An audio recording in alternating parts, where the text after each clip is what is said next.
Talksport. Last season, Sheffield Wednesday and Plymouth just about survived in the Championship, but in a bid to change the narrative, the Owls have swooped for signings and feathered their gaffer's nest. It's a new style for Argyle, who are relying on a rejuvenated Rooney. Let's see how it starts in the company of former Scotland international Chris Iwelumo and Talksport's Adam Bridge. Thank you, Sam. Good afternoon, everyone. Hillsborough is vibrant. There is no doubt about that. There's an air of optimism around this stadium, and that can't have been said for a long time. An owner who was about to wash his hands of the club has suddenly started spending money again.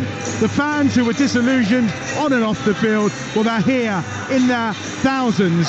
They're happy, and it's all because of one man. The optimism provided by the cheeky chappie that is Danny Roll. As he said in his press conference this week, Sheffield Wednesday's a sexy football club again, isn't it? And Wayne Rooney's in town today, a man with a reputation. He is Wayne Rooney after all. Can he rebuild it in management at Plymouth Argyle? Listen to that noise at a packed Hillsborough.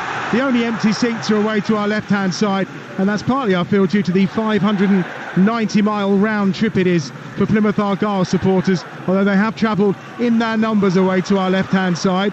The sun is out and the ball is in play, and immediately it's the goalkeeper Connor Hazard who's called into action for Plymouth Argyle. He's all in orange, they're in their green shirts, white shorts and white socks, and it's the traditional blue and white stripes for Sheffield Wednesday, who are kicking from right to left in the opening 45 minutes here at Hillsborough. Early touch for Ingleson on his debut for Sheffield Wednesday. Bannon then loses possession of the ball, and the experienced Adam Forshaw picks it up, helped on its way by Darko JB out wide to the left-hand side. I'll just run you through the two teams, and then we'll hear from Chris Iwelumo in a moment.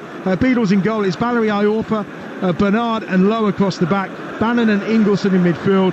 With Gassama and Masaba will play as a two, and then Windass and Lowe as a two as well. We understand from inside the Sheffield Wednesday camp. As for Plymouth Argyle, looks like they have lined up in a flat back four. Hazard's in goal. The back four are Palson, Gibson, Ogbeta and Galloway, with Forshaw and JP in midfield, and Bundu, Whittaker, Tajani and Sissoko will be the front four in various combinations, I feel, throughout this game for Plymouth Argyle. Here's Windass away down the left-hand side. Early attack for Sheffield Wednesday. Lovely clips the ball up. It's deflected up into the air and will be half cleared from inside his own penalty area by Morgan Whittaker.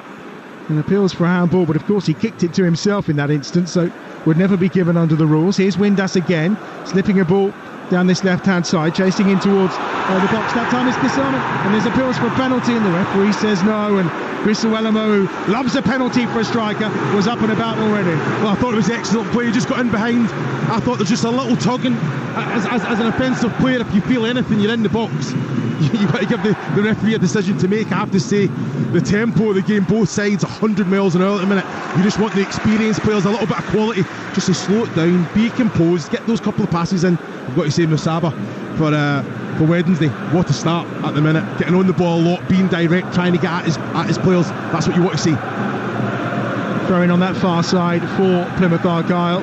As we say, they have travelled in their numbers. They're in the upper tier away to our left-hand side, and they'll make plenty of noise, but I think they might be outsung today by an absolutely packed to the rafters Hillsborough, who are out to support Danny Roll and his side after the treacherous start to last season with no win in the opening 13 games. They are optimistic for much better this time round, and the ball's at the feet of James Beadle away to our right-hand side, who was on a loan last season, of course. Kept 8 clean sheets during the campaign. He's the number one choice. He's back on loan from Brighton again, and he's away to our right-hand side in the sunshine. Some interesting team choices today as well. Lugbo not involved, of course, having only signed on Thursday. That was a deal that Sheffield Wednesday were desperate to get done, and were happy to wait too, given the influence he had at the back end of last season for Danny Roll's side. Throwing on that far side, and it's going to be taken on that right touchline by Jan Valerie, another of the new signings, the 27-year-old Tunisian for Sheffield Wednesday, who, as I said, have been spending money. They finished 20th, just one place and 2 points ahead of Plymouth Argyle at the end of last season, and now they're on the attack again down that right-hand side as the ball's lifted across by Ingleson, but it's blocked out again, and Plymouth Argyle will try and clear only as far as the effervescent Barry Bannon. Little push there, it looked like, from Ingleson, but they've kept possession. Well, you look at Sheffield Wednesday, every time the ball goes out for a throw-in or it's a free kick, quickly taken, isn't it? Trying to keep the pressure on. and using the ball very well. Musaba finds low inside the penalty area. Windass gets the shot away, it's blocked and then half cleared out. A play for a corner on this left-hand side for Sheffield Wednesday. Excellent play again, Sheffield Wednesday on this left-hand side.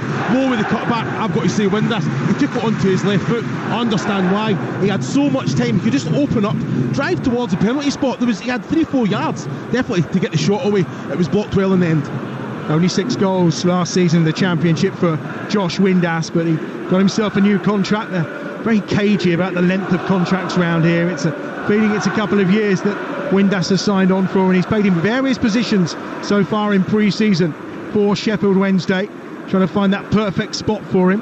Bannon's going to deliver this from wide on this left-hand side. So good with that left foot of his. This one drifting and not much contact made by Iorfa on the far side. He keeps it alive though, and Ingleson will try and cut it back inside the penalty area. Right-footed ball in from Iorfa is half blocked out, and it will be controlled once more by Valerie, who then slips it down that right-hand side.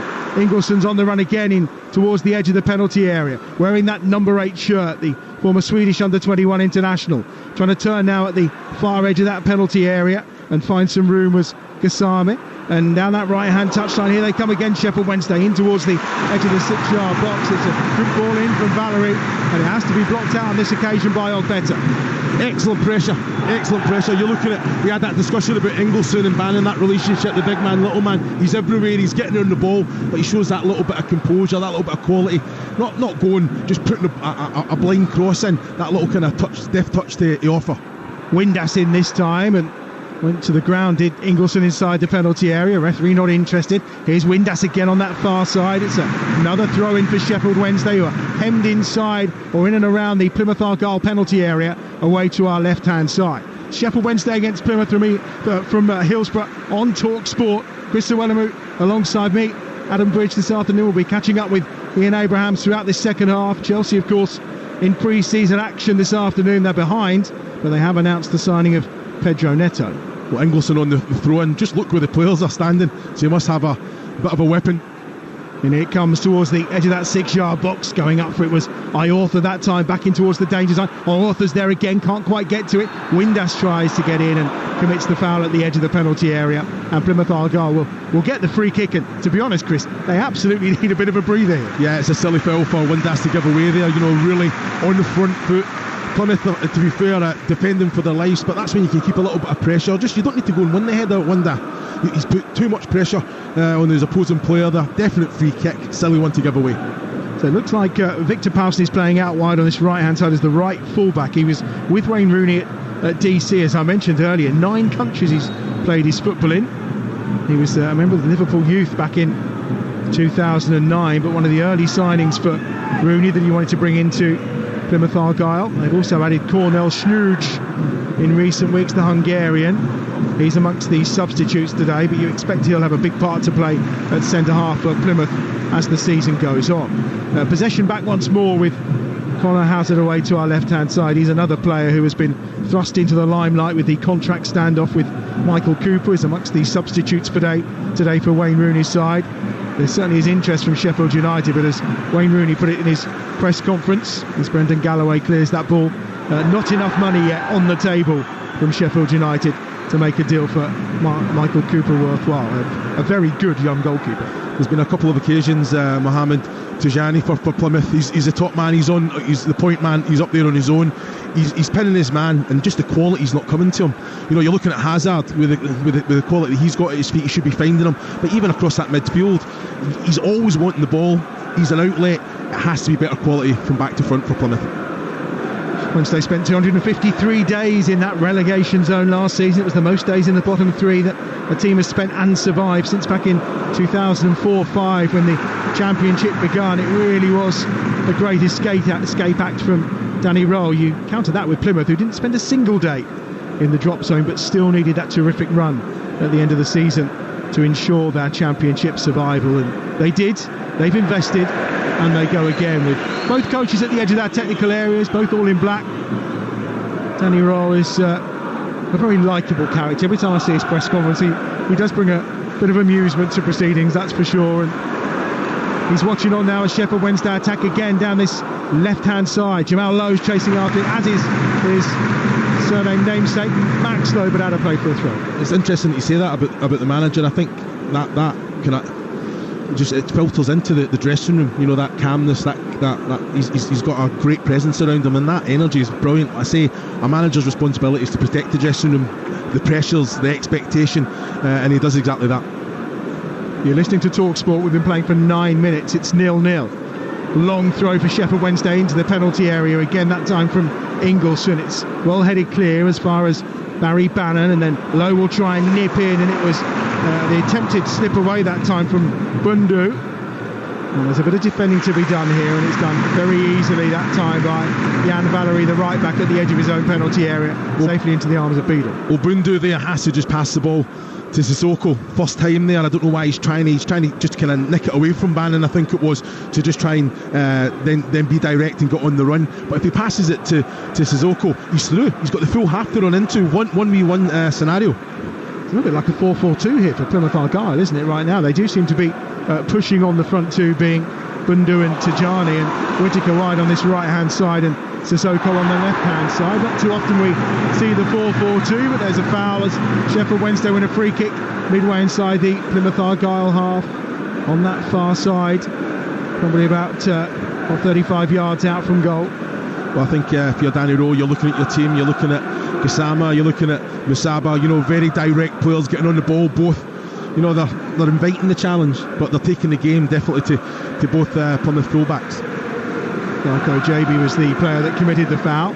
Bannon's over there with the potential to deliver with his left. Windass lurking to potentially swing it in with his right foot, and it is going to be Windass who does put it into the danger zone around that penalty spot. Out comes the keeper, Hazard, who just punches it away. Well, I just don't know why he's punching that there. As a goalkeeper, you come out, both hands on the ball, the knee comes high, anyone gets in your way, you're taking them out. I just don't understand that. Ingleson tries to work it inside the penalty area, but he's just blocked out. Back to Max Lowe, and now at the edge of the box on the left-hand side, 5 yards outside the penalty area. Lovely ball slipped in for Gassama. Chance to shoot from Ingleson. He forces a save low down to the right-hand side at the near post by Connor Hazard.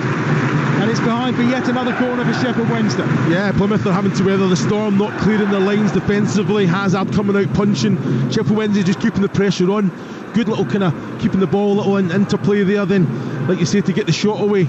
I think it was definitely a great save at the near post there from Hazard. Corner down this left-hand side. Windass will swing it in. The keeper's punching again. It was right on top of him. He did have some pressure from Deschamps Bernard, I think, who was in there lurking, but he still manages to palm it away. So this comes down, you know, if it's Bernard that's in front of Hazard, get a player in between. It gives the goalkeeper a little protection. And that ball there, actually, Bernard got to the ball first. Windass towards the back post, back into the danger zone, and the overhead kick flies beyond the goal of Connor Hazard away to our left-hand side. Again, it was Deschamps Bernard who was causing all the problems in and around that 6-yard box from Sheffield Wednesday's point of view. And Plymouth Argyle survive, and they've survived the first 12 minutes despite being under plenty of pressure in the opening exchanges. Chris Iwelumo. Well, when the corner comes in, it's to the far post, it's kept alive, put right back in the danger area, tries a little kind of overhead kick. Bernard here, you know, it was close, but it's not close enough, but it just shows you the threat. You know, I think you've got to go and win the first contact defensively, and that's a concern for Wayne Rooney.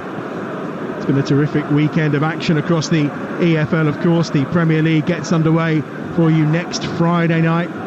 We've got Manchester United live as our first game that's exclusive to national radio, and then 3 more throughout the weekend. Before that, though, of course, plenty more action this week from the EFL and the Carabao Cup, including Luton against Burnley, 2 former Premier League sides that go toe-to-toe tomorrow night on Talksport 2. Here's Musaba into the left edge of the penalty area for Sheffield Wednesday. Tries to drill the ball across, and there's absolute rage coming from Victor Paulson there. But the rest of his defenders, he makes the block, concedes the throw, but he's absolutely livid with the ease that Sheffield Wednesday are playing through this Plymouth Argyle side. Yeah, they're just first everything, aren't they? They're wanting it more. You know, I think Gassama there, great ball through to Musaba. I think it was wrong decision in the end. That's brilliant from Barry Bannon. He was going to get absolutely done there by Mustafa Bundu. However, Barry Bannon quite cleverly worked his way back, and with a bit of trickery, comfortably held possession for Sheffield Wednesday. Yeah, clever player. You know, you knew the challenge was coming. Little up and over, wasn't it? Gave him the eyes. But this is where you've got to be close. You know, Ingelsson looks very, very technical, very, very good to me as well. Seen a lot of the ball already. So you have to get as close to those two and not allow them to dictate the tempo of this game. Kusama on the far side concedes the throw for Plymouth Argyle midway inside their own half. It's their first championship season last season for 13 years, and they'll be looking to establish themselves from now. That's all part of the appointment of someone like Wayne Rooney, of course, who only had those 83 days when he was in charge at Birmingham City. Just the 2 victories, although the first of those did come against Sheffield Wednesday. So maybe there's something to take from that. Beadle away to our right-hand side with possession for the home team. We've been playing for almost, 14 and a half minutes. You're listening to Talksport. It's Sheffield Wednesday 0, Plymouth Argyle 0. On that right-hand side, on halfway, Wednesday forward into the feet of Bannon again. The run was made by Jamal Lowe, but it couldn't be picked out on this occasion. And in the end, it has to be brought clear by Ogbeta for Plymouth Argyle. They try to work it out wide to Morgan Whittaker on this right-hand side, who's been anonymous in the game so far. And he's going to be tracking back now because Anthony Musaba is away down this left-hand side for Wednesday. Cuts in onto his right foot and then just gets a scuff shot away when he reached the D at the edge of the penalty area. And it's easily gathered by Connor Hazard. Well, again, just poor play, wasn't it, from Bundu? It was, gave the ball away far too easily, has to react better as well. As soon as Musaba gets set again, he's up against 2, he's fading to the left, to the right, gets that opportunity, just the connection wasn't right, on target but never troubled Hazard at all. But he is a constant threat down this left hand side for Sheffield Wednesday. Now a chance maybe for Argyle to get forward, but again the non-start running of Svante Ingelsson pays off as he picks that up. But now an opportunity maybe on that left-hand side for Ibrahim Sissoko, cutting in onto his right foot towards the edge of the penalty area. He's now in the box, clips the ball over, and it has to be headed clear at the near post by Dominic Iorfa, and it's out for a first corner of the game for Plymouth Argyle, away to our right-hand side. Yeah, he's finding a lot of space, I have to say. Sissoko maybe not getting the ball. He's a willing runner. He's wanting the ball. Just Plymouth don't really have that quality in the middle of the park to actually see it and execute it. When he gets it, I thought he done well, got himself into the 18-yard box. Just that final delivery just has to be a little bit more on the cross there. Adam Forshaw will deliver the corner. Oh, it breaks around in the penalty area and is only half clear towards the edge of the box where Kusama is there, and Jedi Kusama's ball forward is towards Ingelsson, who again is the willing runner, trying to get forward from that Sheffield Wednesday midfield, but safely back at the feet of Connor Hazard, away to our left-hand side. Adam Forshaw, a pick-up from Norwich after he was released on a free, and a clever pick-up really. The 32-year-old, plenty of experience in and around the Championship, will just be sitting in that midfield for Plymouth Argyle this season, you feel.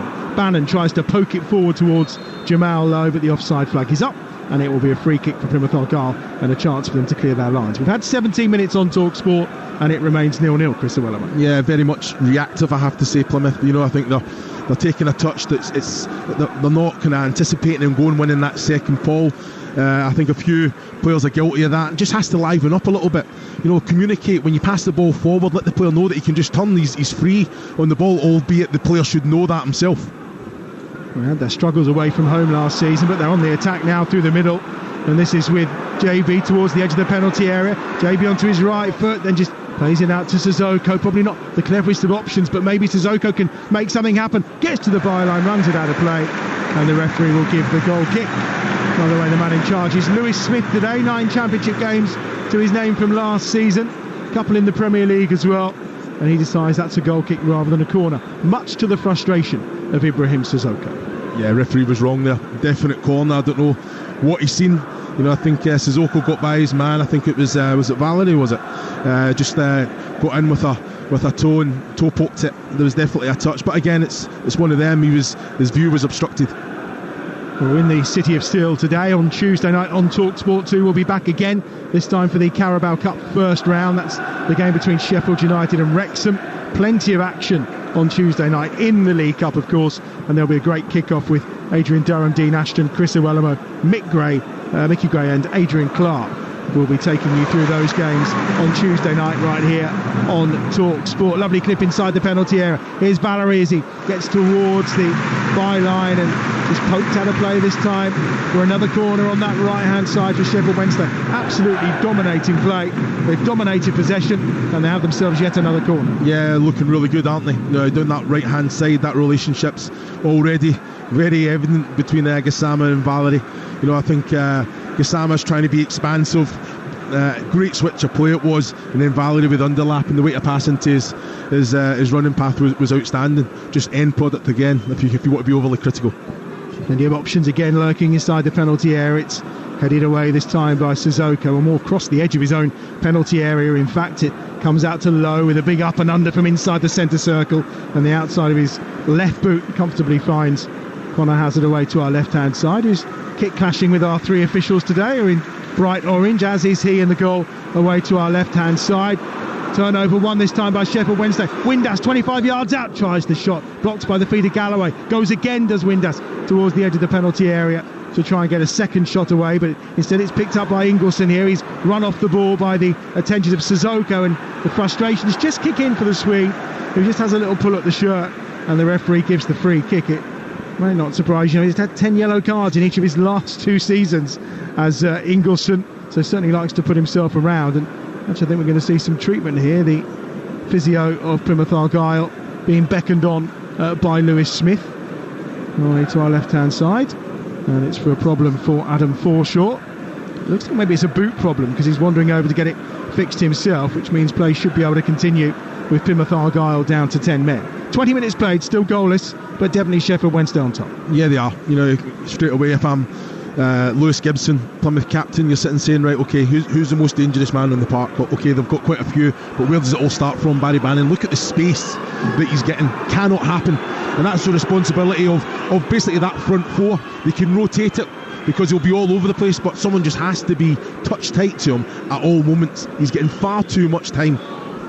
Plymouth down to 10 men then, while Adam Forshaw changes his boots down below, which seems to be taking a bit of an eternity. He stood on the touchline, but there are no boots in sight for Forshaw, and certainly Connor Hazard is taking his time over this free kick, and he launches it straight into touch down in front of us, and it will be a throw-in for Sheffield Wednesday midway inside their own half. Well, I've got to be having a word with the goalkeeper as well. He's had, how many times has he kicked the ball out of play? He's trying to find Whittaker on this right-hand side. It's massive, for an offensive player.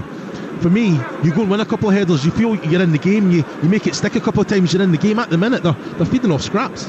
It's warm here, so there is going to be a drinks break for both teams, which gives us an opportunity to pop to Stamford Bridge to find out how Chelsea's pre-season friend is going. Ian Abraham. 62 minutes gone, still Chelsea 0, Inter Milan 1. Marcus Thuram's goal in the first half separates the two sides, but Christopher Nkunku on at half-time with a bicycle kick, brilliantly saved by Jan Sommer in the Inter goal, and Levi Colwell, who thrashed one against the post from 6 yards out, unlucky not to draw Chelsea level. By the way, at half-time, Chelsea, they need a player or two. I mean, come on, they haven't signed anybody for what, at least a week maybe. They unveiled Pedro Neto. He's signed for Wolves on a 7-year contract. I wonder where he's going to play. Chelsea 0, Inter Milan 1. I was going to say, where do you squeeze Pedro Neto in, former Wolves striker Chris Iwelumo? Where does he fit into that Chelsea team? You keep him fit, he can play anywhere. He's he's that good, but the question marks... 50 mil though, yeah. Really? The question mark's always over his fitness, Adam, I have to say, but on his day, outstanding, unplayable. While we have our break in play, a reminder then, Luton Burnley in the Championship tomorrow night is on Talksport 2. Wednesday night we've also got more Carabao Cup first round action. It's a bit of a Yorkshire fest. We're at Leeds, Ellen Road, as they take on Middlesbrough on Wednesday night. And then a reminder, the Premier League is back next weekend and we can't wait. Manchester United against Fulham is exclusive to Talksport on Friday night.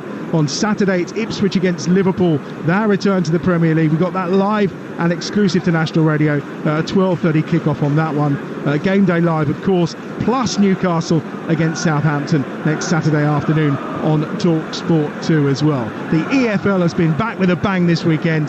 The Premier League is back with a bang next weekend. Of course, we are your home of football. We have it covered right here across the Talksport network. 22 minutes remaining in this first half. Here, without a goal so far. We've had a bit of a goal feast in our EFL commentaries so far across the weekend, with Blackburn scoring 4 on Friday night and that 3-3 draw at Leeds yesterday. But So far, here at Hillsborough, nothing doing as Bannon hacks a ball into touch on this near side. Not a phrase you use about Barry Bannon too often, but it'll be a throw to Plymouth Argyle midway inside the Sheffield Wednesday half. For all their dominance, they haven't really forced the keeper into too much, have they? Yeah, and I think that comes down to decision making. You know, I think you're looking at Musaba, 2 occasions. I think, okay, the connection wasn't great, and then one where he's went with his he tried to cut it across the face of goal.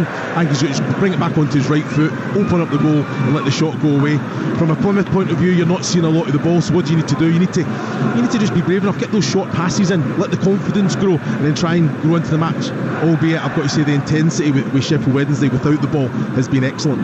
Yeah, it's a poor throw from Plymouth down this right hand side. It was Powson who threw it looking for Tajani, but wasn't really in the same postcode as Tajani, and it's a simple possession for Sheffield Wednesday from a goal kick again, and that looking to play out from the feet of James Beadle down that right hand side. The ball that was in short to Gassama has just bounced back, and it gives an opportunity for Sissoko on that far side to get involved again for Plymouth Argyle. They're forced back this time via Ogbeta in towards Galloway, and then to the captain Gibson, who's playing the right of the 2 centre halves, as again it's played away nicely that time by JB on that left hand side. Now Sissoko on the charge, ball at feet, running at Valerie. Sissoko still going at the edge of the penalty area, looks for support, goes down, wants the free kick and gets it just off the angle of the penalty area, couple of yards outside the box on the left hand side, and a first real dangerous position here for Plymouth Argyle. Yeah, better, I've got to say. I think used the ball well, you know, went back to the defensive unit, played through the thirds, gets out to Sissoko, and like you say, he's direct, he invited the challenge, and yeah, much better from Plymouth there. Set pieces weren't a forte for them. They did score 59 goals last season, which kind of put them mid-table in the Championship for goal scorers, but only a couple of headers and not too many from set pieces. We'll see what comes from this one. And they've got plenty of bodies in there, but you feel this might be a direct shot possibly coming here from Forshaw, just off the left-hand edge of the box, about 21, 22 yards out. Right-footed, he does go direct, and Bina will gather it quite comfortably under his own crossbar. Yeah, you know, I don't think it troubled the goalkeeper at all. You know, basically just chipped it into his hands, didn't they? Got it over the wall. Fair enough. I just felt a little bit more power on it. Maybe a few bodies running across the face of Beadle there can cause a bit of a problem. Well, I think Darko JB's gone in looking for that free kick, and he's done very well, because he's quite cleverly got it off of Anthony Musaba, who walked into the trap really. Here is Musaba this time, tries the cute back heel. He's got Victor Paulson for close attention, and this time the free kick does go Sheffield Wednesday's way, midway inside their own half. Barry Bannon will sit over this, as it's probably no great surprise. Danny Roll, the 12th manager here at Sheffield Wednesday since 2010. It was October the 13th, 2023 he was appointed. Almost took a point and a half per game, and as you heard Chris mention before the game, would have been 9th had the season started when he was appointed with Sheffield Wednesday. So you can understand the optimism that maybe this year it could be their time. Good running down the right hand side and persistence from Ingleson again. Chips it into the box towards Jamal Lowe, who's waiting for it, but it's a clever enough header away that time from Gibson, and it's enough to get it clear for Plymouth Argyle. Here they come again though down that right hand side. Valerie this time, low ball across, Jamal Lowe's almost there, and it has to be tucked behind in the end by Paulson once more for another corner. That's a delightful ball in from Jan Valerie. Yeah, outstanding ball from Valerie. Bodies in there, just couldn't get the final contact. I've got to say, Ingleson's an absolute powerhouse. Do you see that? He's just got there, that athleticism, got into the box, and then the wee bit of trick, he tried to just dink it with the outside of his left foot, nearly made it as well. Fantastic play down both flanks, such a threat, Sheffield Wednesday. Ingleson looks like a very tidy find from Hansa Rostock, where they picked him up from. Good scouting network. Here's the corner. Bannon down this left hand side, goes to the near post this time, where the run across the front had been made. They have got themselves a second corner. Basically some really good tracking that time from Paulson, did the job. He was chucking that run of Ingleson, and it will give Bannon a chance to have another delivery down this left hand side. A multi-ball system, of course, in playing the Championship. We did see the ball in play far more last season. So it's half and half, Plymouth defending, you know, half zono, and then they have 3-4 that going out marking. You know, this is always, look at it when you've got Ingleson. It's Whittaker that's on Ingleson now, but look, he's 7 yards away from him. So where's the advantage? Here it comes, swung in towards that back post, and once more it'll be gathered by Hazard. Not the best of deliveries that time from Josh Windass. I always feel if you've got Barry Bannon, just leave him to it. I totally agree. Fantastic player, but Windass will be disappointed with that, especially when the pressure's on. They've got so many players there that are so aggressive, going and winning that first contact as well. He has to do better. 10th season at the club for Barry Bannon, of course. 31 goals, 67 assists for Sheffield Wednesday during his time. Danny Rowe is actually his 11th manager since he arrived here, which is no surprise. Here at Wednesday, Lowe inside the penalty area. Jamal Lowe with a shot, just again it's blocked by Gibson and put behind by Victor Bolton, and he does that. And at that point Gibson just calmed down, because he absolutely hammered that out of the play for another goal. And there was no need for him to, I think Hazard was giving him a look as well. Hazard was coming out to claim, and it's straight away, it's tired minds, isn't it? When you're under pressure, you having to defend for your lives, you don't really get that kind of that respite to kind of switch off and gather yourself. Jamal Lowe with that shot, looking to mark his 300th career league appearance today with a goal, as a good ball swung in by Windass towards the edge of the 6-yard box, but the offside flag is up, and that will be a chance for Argyle to clear again away to our left hand side. Almost half an hour played. You are listening to Talksport. It's the EFL, of course. The Talksport network is your home of the EFL.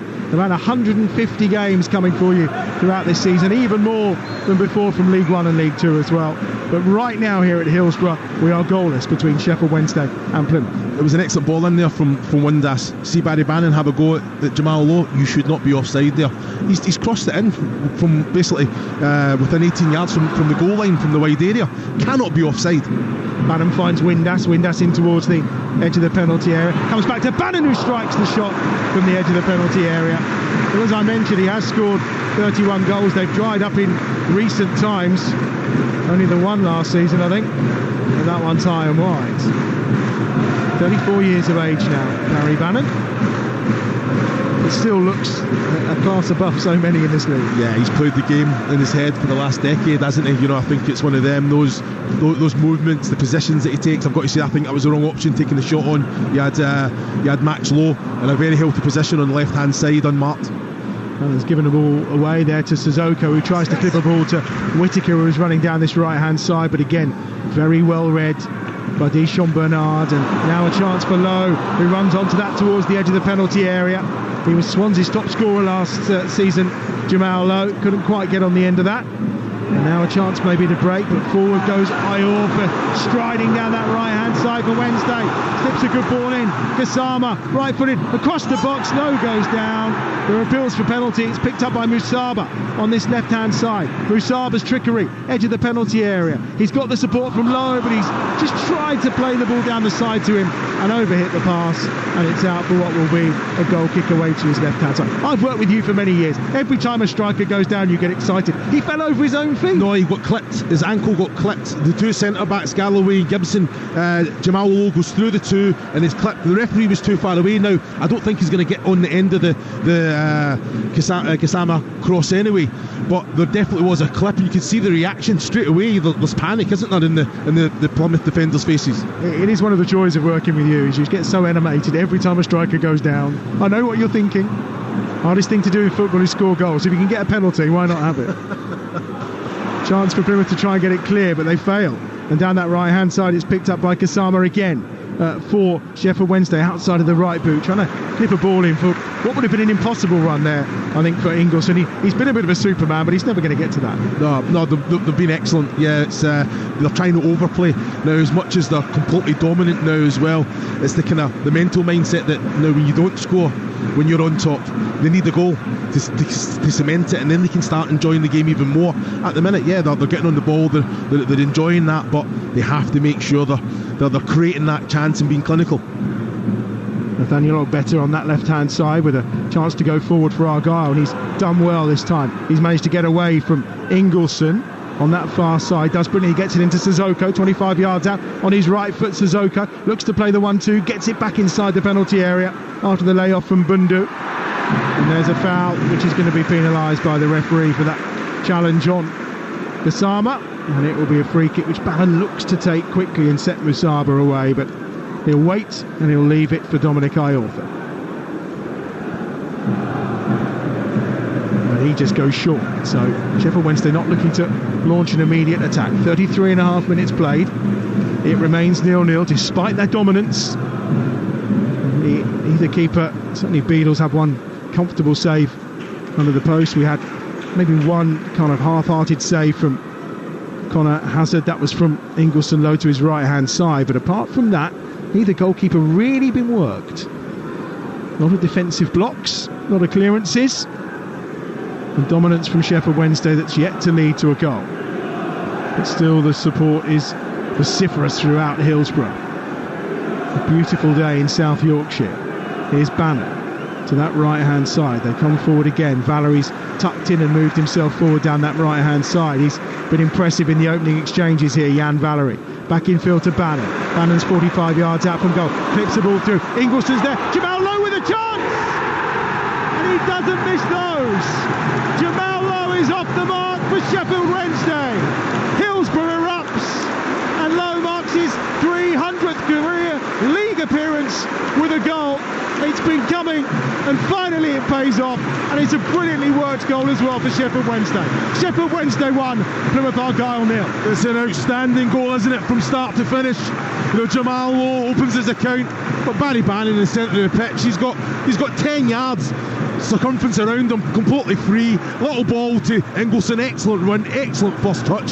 The second touch is a whip across the face of goal between the last defender and goalkeeper. And Lowe's there just to tuck it home, I think, with outside of his right boot to the bottom left-hand corner. Excellent finish, excellent finish. But Barry Bannon cannot be getting that much time and space in the centre of the pitch. Just have a look at it on the monitor. Look at that, look at the space that he's got. And then the ball to Ingelston is outstanding. What a finish, what a goal. 40th championship goal for Jamal Lowe. Picked up on a free transfer. He was on loan at Swansea last season. Bournemouth let him go. And they were straight in, Danny Rowan. As we said, last season they struggled to score goals, but they're off and running this time round. 44 championship goals they managed throughout the entire campaign. Only Rotherham scored fewer, and they stank the place out last season.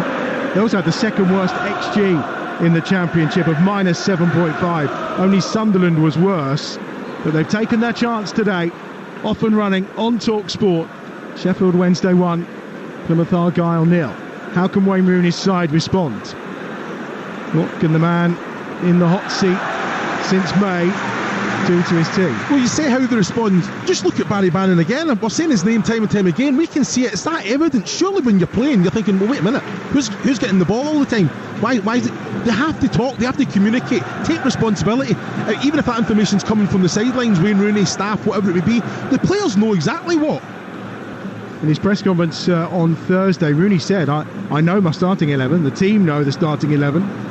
It does look an adventurous starting 11 coming away from home. As I said, they didn't win an away game last season until February, but they've gone for it today, or Rooney's gone for it today, and at this moment in time they find themselves behind and certainly unable to kind of block the pathway for Sheffield Wednesday, who is always Barry Bannon. I don't mind the selection though, Adam. You know, I think if you go away and you try and just put everyone behind the ball, and it's always a chance now towards the edge of the penalty area, right-footed shot, saved by Hazard and over the top of the bar, and the offside flag was up anyway to deny Gassama, who had gone on the charge through. And danger signs again for Plymouth Argyle. Always a threat. Gassama always in the move. He'd really come inside, hadn't he, there? You know, I think it's a tight one. Just waiting to have a look at this one on the monitor. But always an option when anyone gets the ball in that kind of midfield unit at Sheffield Wednesday.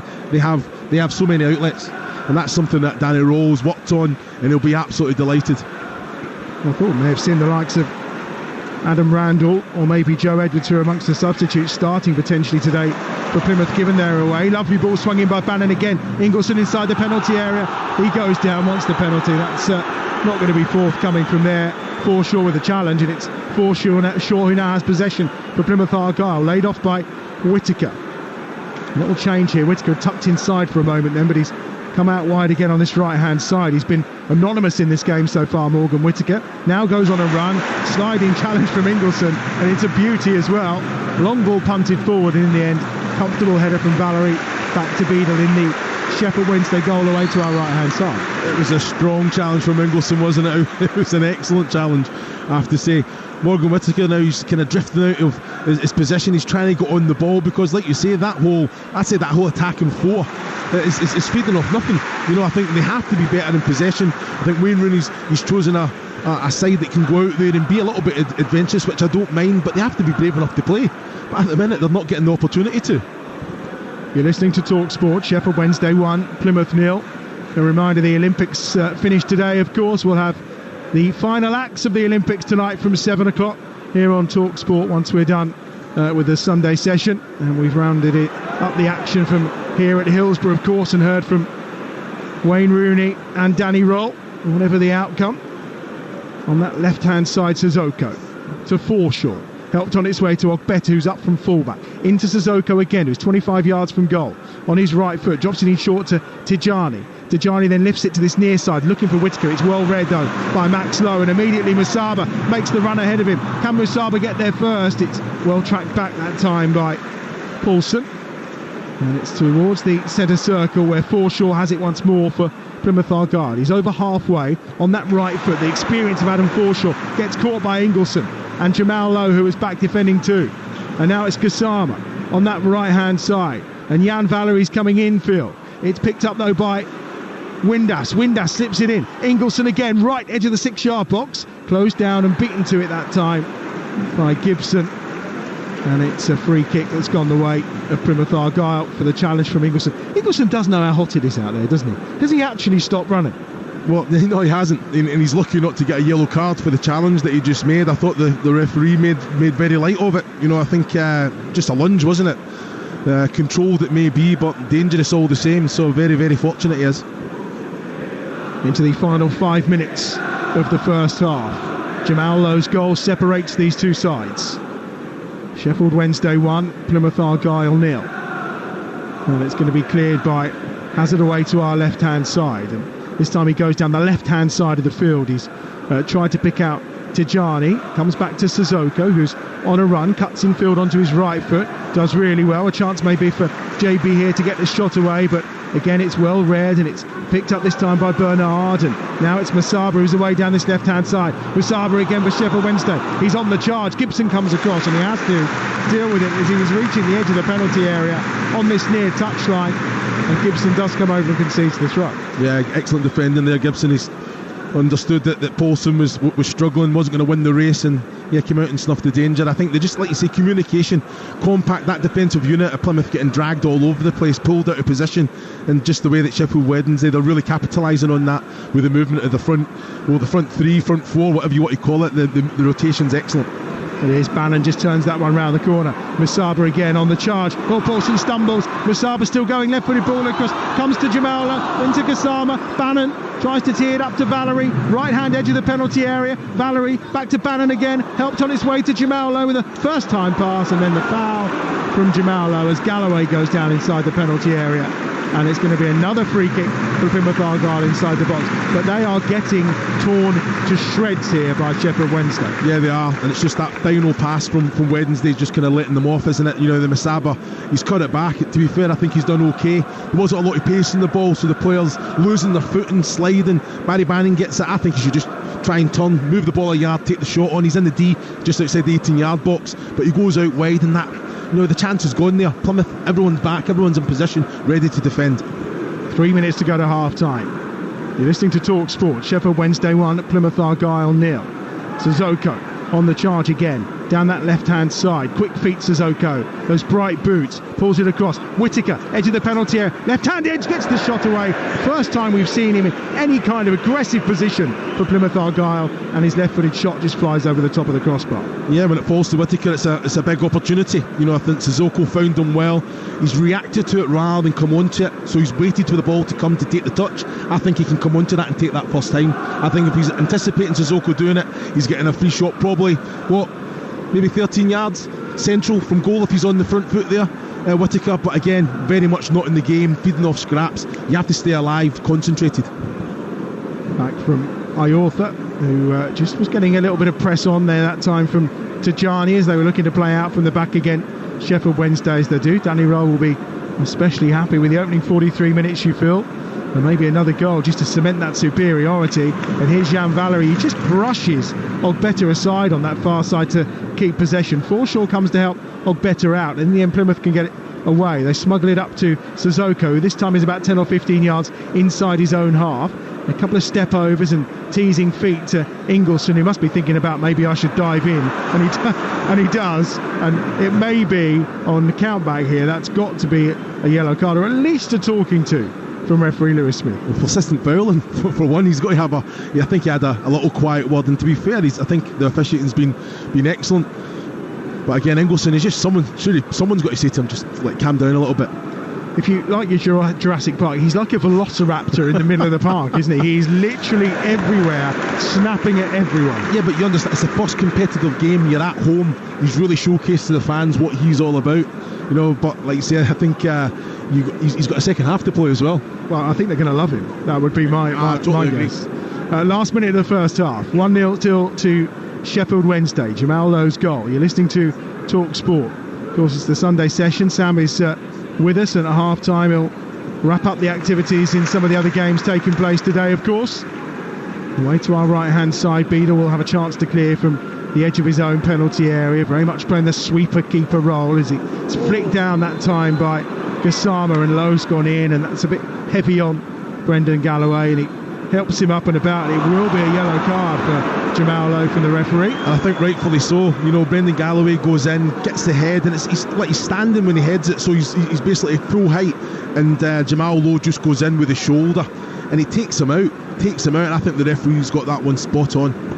You wonder at that point, if you're Jamal Lowe, if you turn around to the referee and say, "You have seen my mate, the number 8, haven't you?" Yeah, very true, very true. However, 3 minutes of added time at the end of the first half, because of course there was that drinks break and a boot change for Adam Forshaw. Ingelsson back to PC. Everything Ingelsson does, he gets a round of applause from a very appreciative Hillsborough crowd. Here's a charge on for Musaba down this near side, but it will be Victor Paulson who wins the header and gets it back quite comfortably to Hazard. It does go a long way, you know, when the fans are behind you 100%. He's went, he showcased it, everything. He's just passed it back to the goalkeeper. He got a round of applause, you know. So he's definitely ticked that box today. A little bit of pulling on the shirt that time of Tajani from Iortha. He's not punished by the referee. Instead, it's Windass, 25 yards out. Windass to the right-hand side. Jamal Lowe, tight angle, tries to get the cross away this time to find the arriving Musaba, and also Gassama, who's inside the penalty area as well. Instead, it's come out to Valery, back to Bannon, 35 yards out. Bannon again to the right-hand side. Jan Valery with a chance to cross. It's not the best. It's easily dealt with by JB, and out for a throw on the far side for Sheffield Wednesday. We've had half of the 3 minutes added. Yeah, you're looking at Jan Valery there. You know, I think no pressure on him. He has to have better quality. You know, got the whippage. There was a bit of movement on the ball as well, but you've got to beat that first man. So taken short to Windass. Valery again goes down. That'll be a free kick right on that far touchline. That's going to be a card for Sissoko as well, which will please the home support. And the yellow card coming out from Lewis Smith. 38 yellow cards last season in his 9 championship games. So quick bit of maths tells me it's usually about 4 a game. So 2 in the first half. He's on his usual target, you feel? Well, I'll be honest, I'm surprised that challenges came in added time. You know, that's got to come after 15 minutes when you're getting battered. You know, try and get a reaction from the players around you. Interesting to see what Wayne Mooney does at half-time, if anything, in terms of changes to personnel. Maybe just to give them that little more bite in midfield, because Ingelsson and Bannon certainly running the show. Bannon is one of those over the free kick on the far side. Yard in from the far touchline, a couple of yards outside the box. Leaves it for Windass. Swung over towards the back post. He was looking to try and find Iortha, who was lurking to try and get his head on that one. Just run out of play nicely this time by Gassama, Chedi Gassama, who again another impressive player from last season, of course. 3 goals in the championship. Product of the PSG youth system. Only made 1 senior appearance for them though against Montpellier way back. It was certainly an impressive addition to Sheffield Wednesday last season. And Bannon just puts that into touch, and that will be enough. 3 minutes added time is played, and Lewis Smith blows his whistle. And they've been on top throughout the half. Jamal Lowe with the goal on his 300th career league appearance. They deserve that and probably a little bit more, Sheffield Wednesday. Plenty for Wayne Rooney to tinker with and think about at half-time. But here at Hillsborough, in the sunshine, it's Wednesday's day so far. Sheffield Wednesday 1, Plymouth 0. Well, the only surprise really is that it took 35 minutes for Sheffield Wednesday to take the lead in that game, and a well-crafted goal it was. We'll analyse it with Perry Groves and Chris Iwelumo in just a few moments. Vicente Basayan has scored the third for Aberdeen as they are set to get their second win of the season against St Mirren. It's Aberdeen 3, St Mirren 1. 2 goals from Adama Sadebe secured 3 points for St Johnstone in the Scottish Premiership as they dispatched 10-man Kilmarnock by 3 goals to 0. And earlier in the day, Celtic maintained their 100% record with a 2-0 win at Easter Road, courtesy of goals from Nicholas Kuhn and Callum McGregor. Tomorrow night on the Talksport Network, we bring you live commentary from 2 of the relegated teams from the Premier League. We're at Kenilworth Road for Luton against Burnley, and that game starts at 8 o'clock. It's live on Talksport 2 tomorrow. We're here at the home of Sheffield Wednesday. The EFL Championship has started for them and started in some style. Sheffield Wednesday, I mean, they are going to be a good side, Perry Groves, but that was a chastening first half for Wayne Rooney and for Plymouth Argyle. What did you make of the tactical setup from Plymouth? 4-4-2. I don't know whether or not it was supposed to be Mustafa Bundu's responsibility to drop in as the second attacker into a deeper position and pick him up, but Barry Bannon has just been drifting into space between the Plymouth midfield and attack and dictating the show. We said, Sam, before the game, didn't we? You're interested with Big John Littlejohn in the midfield for Sheffield Wednesday with Ingleson and Barry Bannon. Now, I've done my coaching badges to level B, okay? Now, I can see that Barry Bannon is like the conductor Yorkshire, drop in deep. Ingleson's making the runs into the box. Why doesn't Wayne Rooney say to either Forshaw or Giabi, just for 10-15 minutes, go and stand on Barry Bannon and stop him from playing? Sam, it is so simple, and Plymouth are like little Bichon Frise. They've rolled over, had their bellies tickled. Do you know what I mean? It's like there's no challenges going in, there's no physicality. It was like a practice game, and Sheffield Wednesday were going, OK, we'll keep possession, we'll dictate the pace of the game. I must admit, I don't get Morgan Whittaker playing out on the right wing either, because he was successful last season playing in the 2 behind the striker. That's his best position. He's running up and down the right wing thinking, well, I'm not even involved in the game. Sissoko's been the only one on the other side of Plymouth. But as a manager and a coaching staff, you're all there. Like Chris, Adam and yourself are all there thinking, are they going to get someone, Barry Bannon, to put his cigar out? Do you know what I mean? It's like, it's mind-baffling. Perry, do you think that information has to come from the coaching staff? I think as players, you know exactly what you have to do. You know who's getting all the space. You know who's dictating the tempo. I just can't believe that someone's just said, can you just sit on him? Just sit on him. You man mark him. If it's Bundu, Whittaker, whoever it is. Sissoko's trying to be expansive, understand that. But they're just the distribution in the centre of the pitch. You're looking at Giabi and Forshaw. When you get your head up, you want to have minimum 3 options. Now, Tijani's trying to pin his man. The ball's not been anywhere near good enough that's going into him. You're looking at Whittaker, he's not seen the ball, he's starting to drift inside. But when he was hugging the line, that's an outlet. As soon as you get control of the ball, you don't have to pass it anywhere and get it back. You just go out there. Quality Whittaker, if he gets the ball countlessly, endlessly, gets it time and time again, he gets at his man, you're creating opportunities, you're getting yourself up the pitch. Plymouth have showed no intensity whatsoever, and then Sissoko gets a yellow card for a challenge 47 minutes into the game. It's I don't understand. Yeah, they looked slower, they looked physically too easy to be brushed off the ball, they looked a bit naive really, to be honest with you, and that was there was an example of that with the goal. 1-0, 35 minutes, brilliant really. It goes from the goalkeeper all the way to Lowe. It's a brilliant team move from Sheffield Wednesday, but they had far too much room to play. Bannon at the heart of the move twice. Valerie played a key role. Ingleson with the cross, and 2 of them were ready to finish it in the middle of the goal. But Jamal Lowe was never going to let anybody else tap that in apart from him. Very much so, Sam. You said Musaba come in, didn't he, from the left-hand side as well, because if he'd have missed it, he'd have tapped it in. But what Chris is saying there about players taking responsibility, I agree with. But the modern day player doesn't do that. They're stuck in their 4-4-2, right? They're not coming out. Thing is, even when they're in their own half, Chris, you're there. There's no nastiness. There's no aggression when Sheffield Wednesday are on the ball. And as a coaching staff, and you said again, the first 20 minutes, Plymouth didn't get anywhere within 3 or 4 yards of the person in possession on the ball for Sheffield Wednesday. It looked a little bit like Leeds-Portsmouth yesterday for the first 20 minutes, where there could have been a number of goals for Sheffield Wednesday, but they didn't really test the goalkeeper. Plymouth were rabbit in headlights for that first 20 minutes.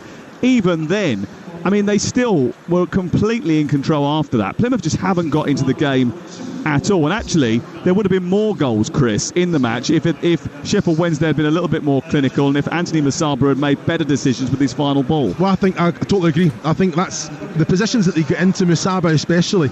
You know, there's one that he's trying to find a player, he's trying to whip it across. Go for goal.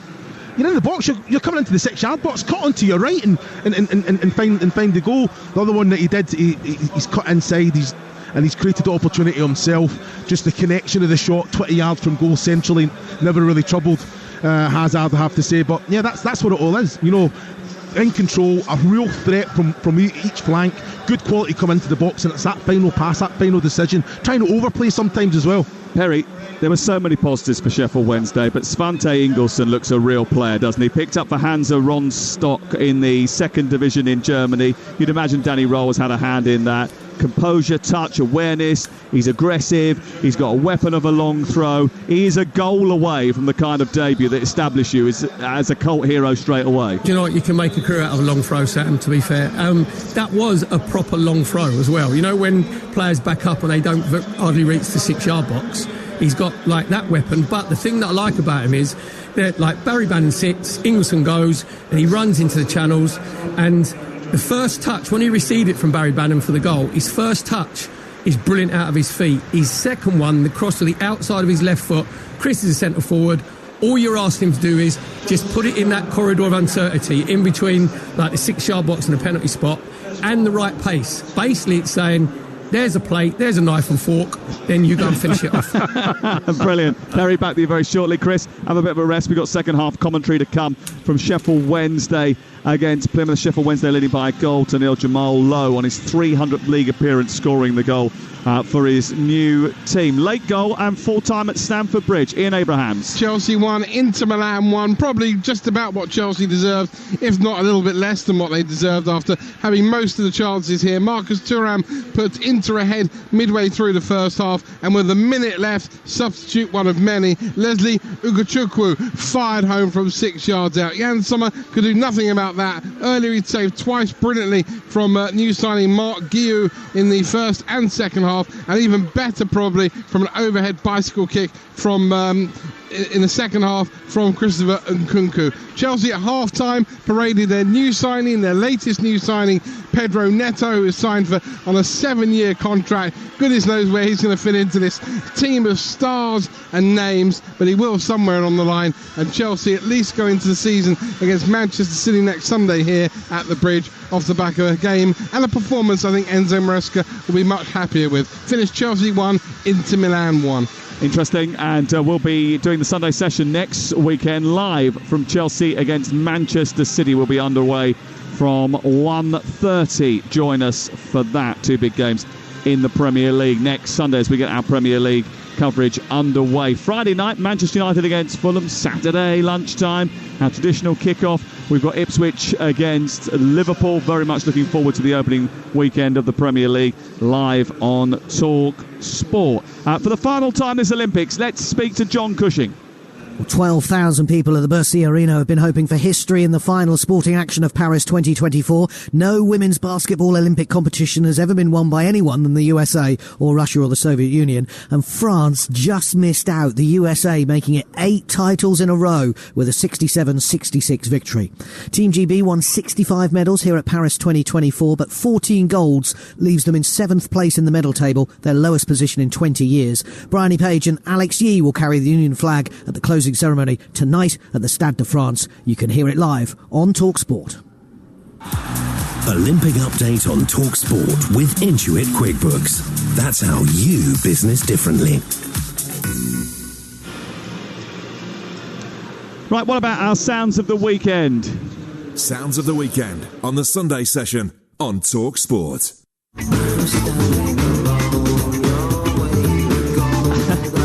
Fool's goal by the Stone Roses. Arsenal boss Mikel Arteta hired a pickpocket at a dinner to teach his players that they always need to be alert. That's Stephen Wincham, who also suggested this. Brilliant disguise by the Stone Roses. Very good. Same for Arteta. Our second big story is George Mills, son of Super Danny Mills, showed he was chip off the old block after taking no nonsense from French runner Hugo A, who tried to spoil his 5,000 metre Olympic dream. You got a fight for your right by the Beastie Boys. Well done. Love them all. Keep them coming. 81089 on the text. Sam, you know what? I was hoping Arteta might get David Copperfield to make Man City disappear. That would be better, wouldn't it, than get pickpockets? Absolutely. I love brilliant disguise. It's a great record, that.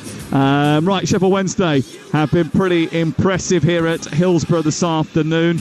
And they lead Plymouth by 1-0, but surely Wayne Rooney's side can only get better in the second half. We've got full commentary of that second 45. It's coming up next.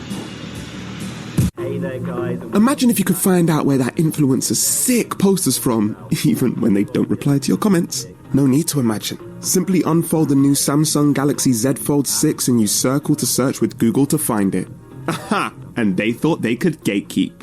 Circle it, find it with the new Galaxy Z Fold 6. Claim £150 cashback when you purchase before the 13th of August at participating retailers. Requires network connection. Results may vary. For cashback, claim from Samsung within 30 days of purchase. T's and C's apply. Dad, this is Tom. Hello, Tom. Nice to meet you. Oh, and Tom, this is Barky McBarkerson. Great name. I thought maybe he'd have an odd human name like Gary.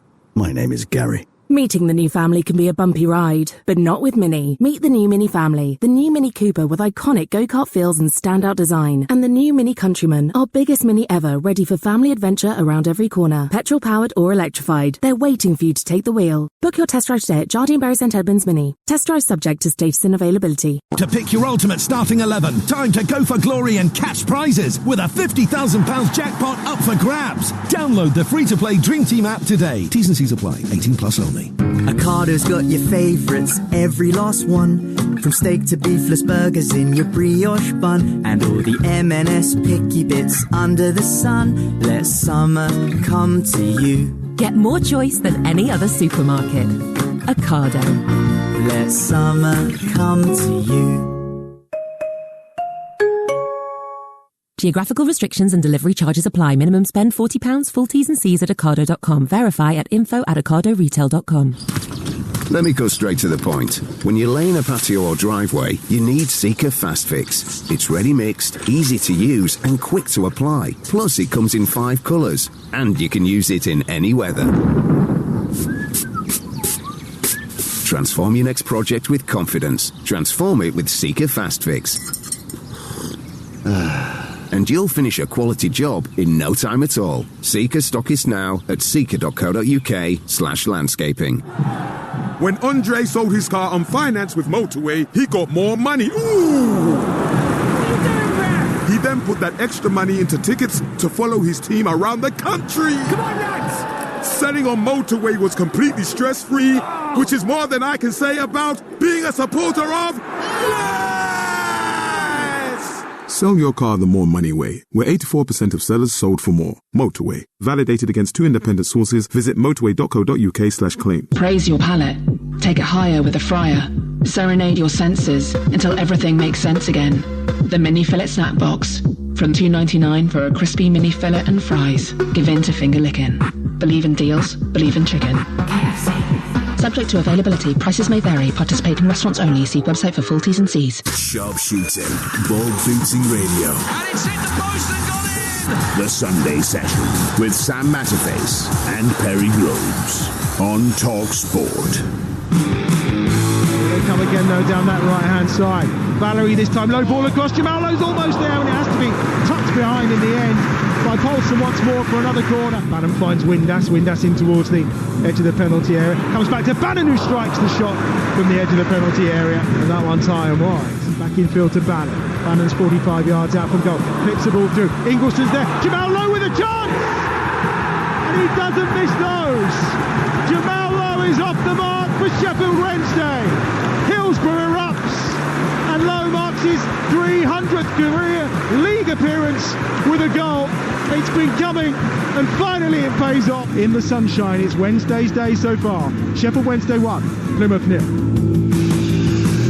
Yeah, it's 300 league appearance for Jamal Lowe. He's already on the score sheet. We're about to get underway in the second half. Wayne Rooney's got to get to grips with this. Otherwise, well, it could be a new low.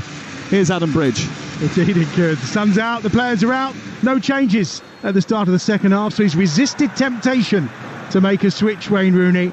It's as you were in that 4-4-2 formation against the dominant Sheffield Wednesday side. We'll run you through the two teams in a moment, but immediately Josh Windass is knocking a long ball forward here for Wednesday, which is gathered once more by Connor Hazard away to our right-hand side. So Beadle's in goal for Wednesday. It's Valerie, Iorfa, Bernard and Max Lowe, with Bannon and Ingleson in midfield. Then you've got Gassami and Musaba are the two wide players, with Windass and Jamal Lowe leading the line for Wednesday. As for Plymouth Argyle, I think the 4-4-2 maybe took us a tad by surprise. They've given away the ball here actually to Bannon, and then Windass was trying to get onto the end of it but couldn't quite make it, and Plymouth Argyle can clear down this left-hand side. I'll run you through their team in a moment. Gassama's away down this right-hand side though, towards the edge of the penalty area, just stops his run and then just teases for a moment, gets the support from Valerie, who pulls it back to Barry Bannon, and his shot is blocked. Second shot's blocked at the edge of the 6-yard box as well. And now a chance maybe for Valerie, who tries to get in there, and it's going to be a corner for Plymouth. For Sheffield Wednesday, should I say. I've got to say, excellent quality from Wednesday down this right-hand side. Gassama and Valerie. The ball from Valerie to Bannon was excellent. Barry Bannon will be so disappointed with himself there as well. Had two bites at it and never hit the target. Blocked. I've got to say, just the first one, that should be in the back of the net. The time, the space that he had, he's just coming into the 18-yard box at the right time there, Barry Bannon, and with the quality he's got in both feet, that should be hitting the back of it. 5 years ago, that's a goal from Barry, I'm sure of it. Windass swings that one across. That's headed goal. It has to be headed behind in the end. Up went Iorfa to win the header, and it flicks off the top of Ogbeta and behind, and it'll be another corner down this right-hand side. And despite the excellent delivery from Windass that time with his right foot, it's going to be Bannon to deliver this with his left. That was quality. What a ball from Windass there. And I've got to say, Iorfa done everything right, put it back into the danger area, and it's Gassama that was alive to it and was just couldn't get contact on the ball back across. Looks like there's a bit of pushing and shoving in around the 6-yard box, which needs to be dealt with by Lewis Smith, the referee. So for a moment, Barry Bannon is denied the opportunity to swing this ball in left-footed. But it's coming this time from this right-hand side. It's a drifter in towards the near post this time, but again is headed away that time by Ogbeta, and offside flag goes up as the attempt to play the ball is made that time by, I think it was Gassama, and it's going to be a chance for Hazard to clear, who's in goal for Plymouth away to our right hand side. The back four then of Paulson, Gibson, Galloway and Ogbeta.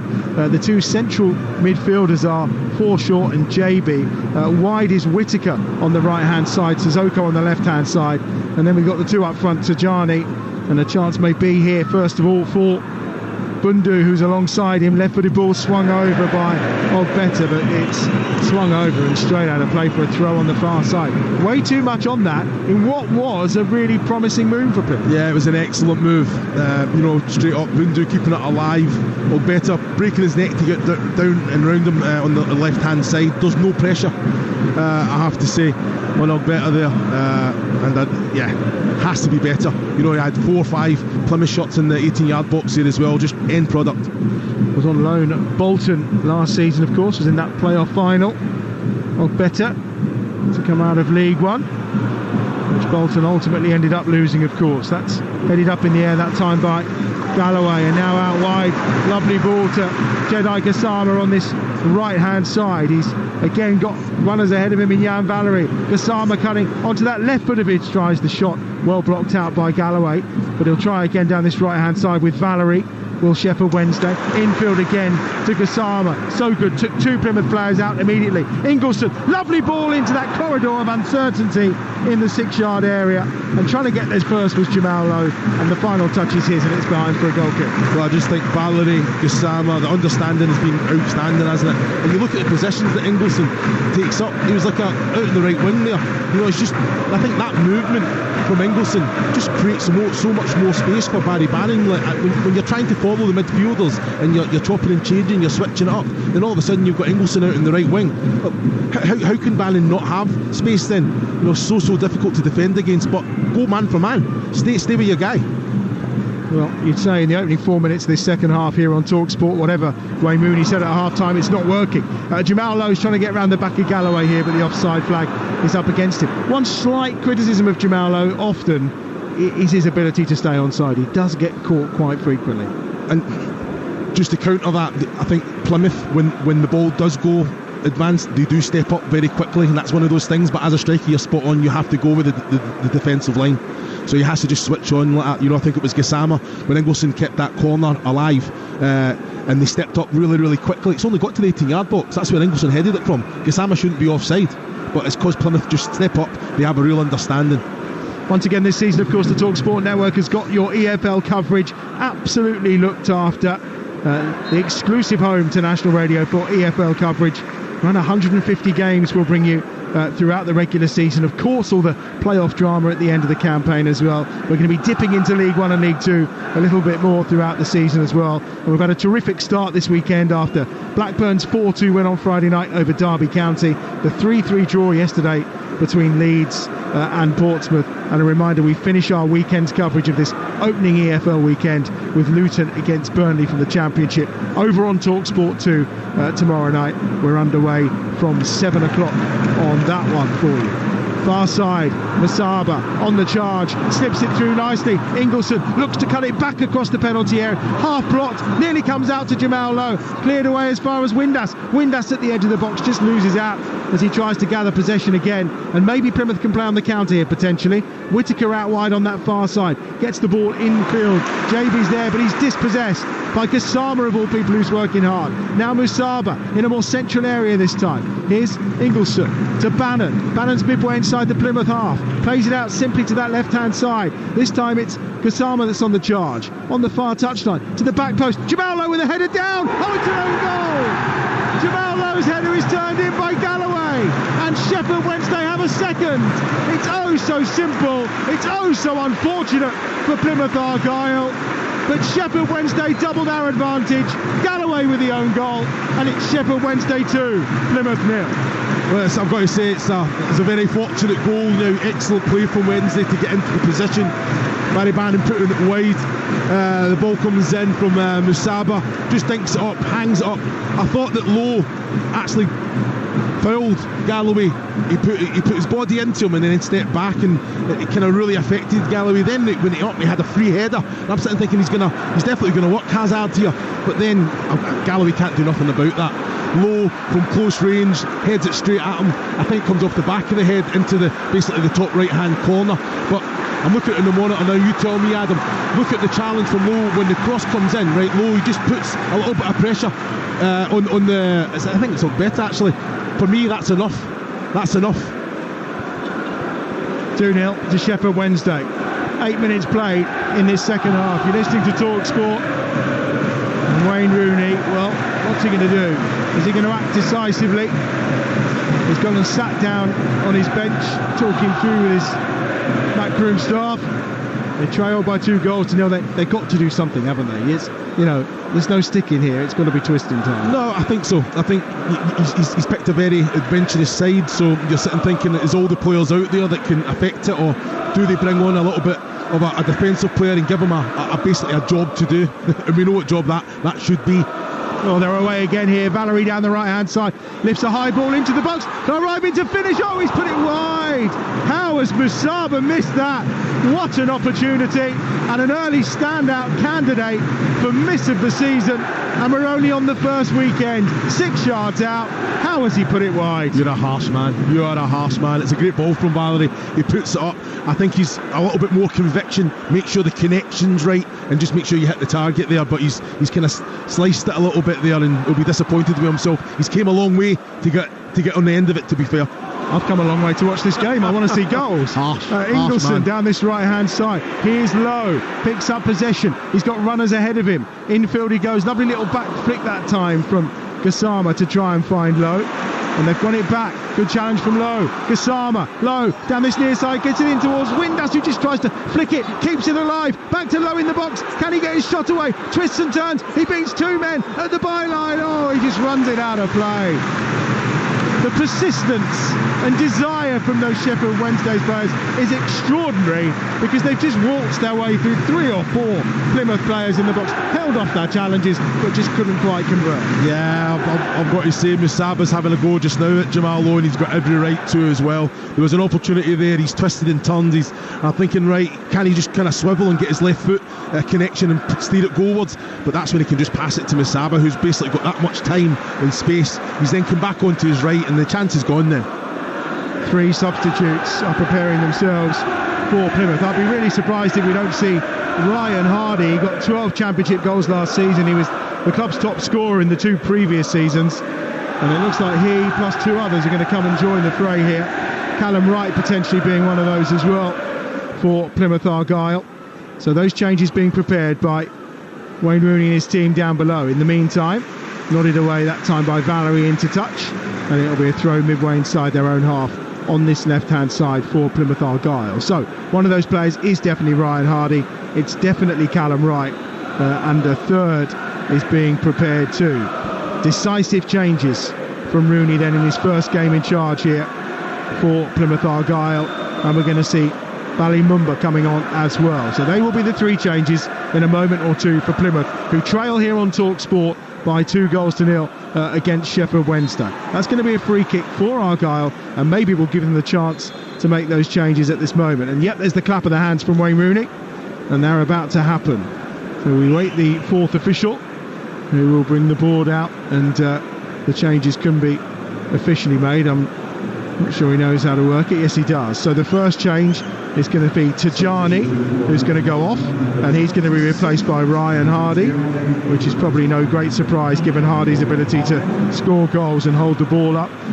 Bundu is going off to be replaced by Callum Wright, and then the other change will see the departure of Ogbeta, and that will see the introduction of Mumba, who I thought may well start today, potentially in the right back position, but he looks like he's coming on as left back for Wayne Rooney's side. So 3 changes. He's definitely rolling the dice, Chris Iwelumo. Yeah, he has to. I think you've got to bring players on. He's brought on, the players that have an understanding. You know what you're going to get from Ryan Hardy. But again, it's all about service. He does chase everything he does.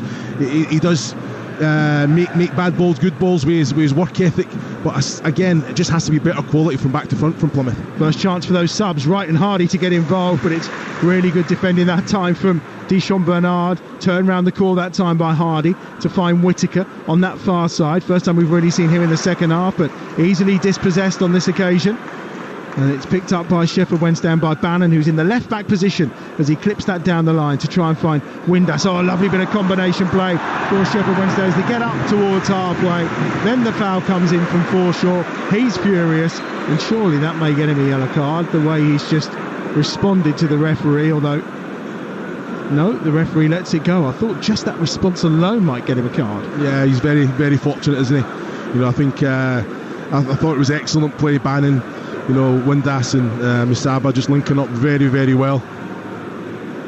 First time we've seen Whittaker in the second half for Plymouth Argyle as Beadle plays out under pressure to Iorfa. Clipped on its way on this near side by Ingleson. Valerie's chasing hard and working hard against the substitute Mumba.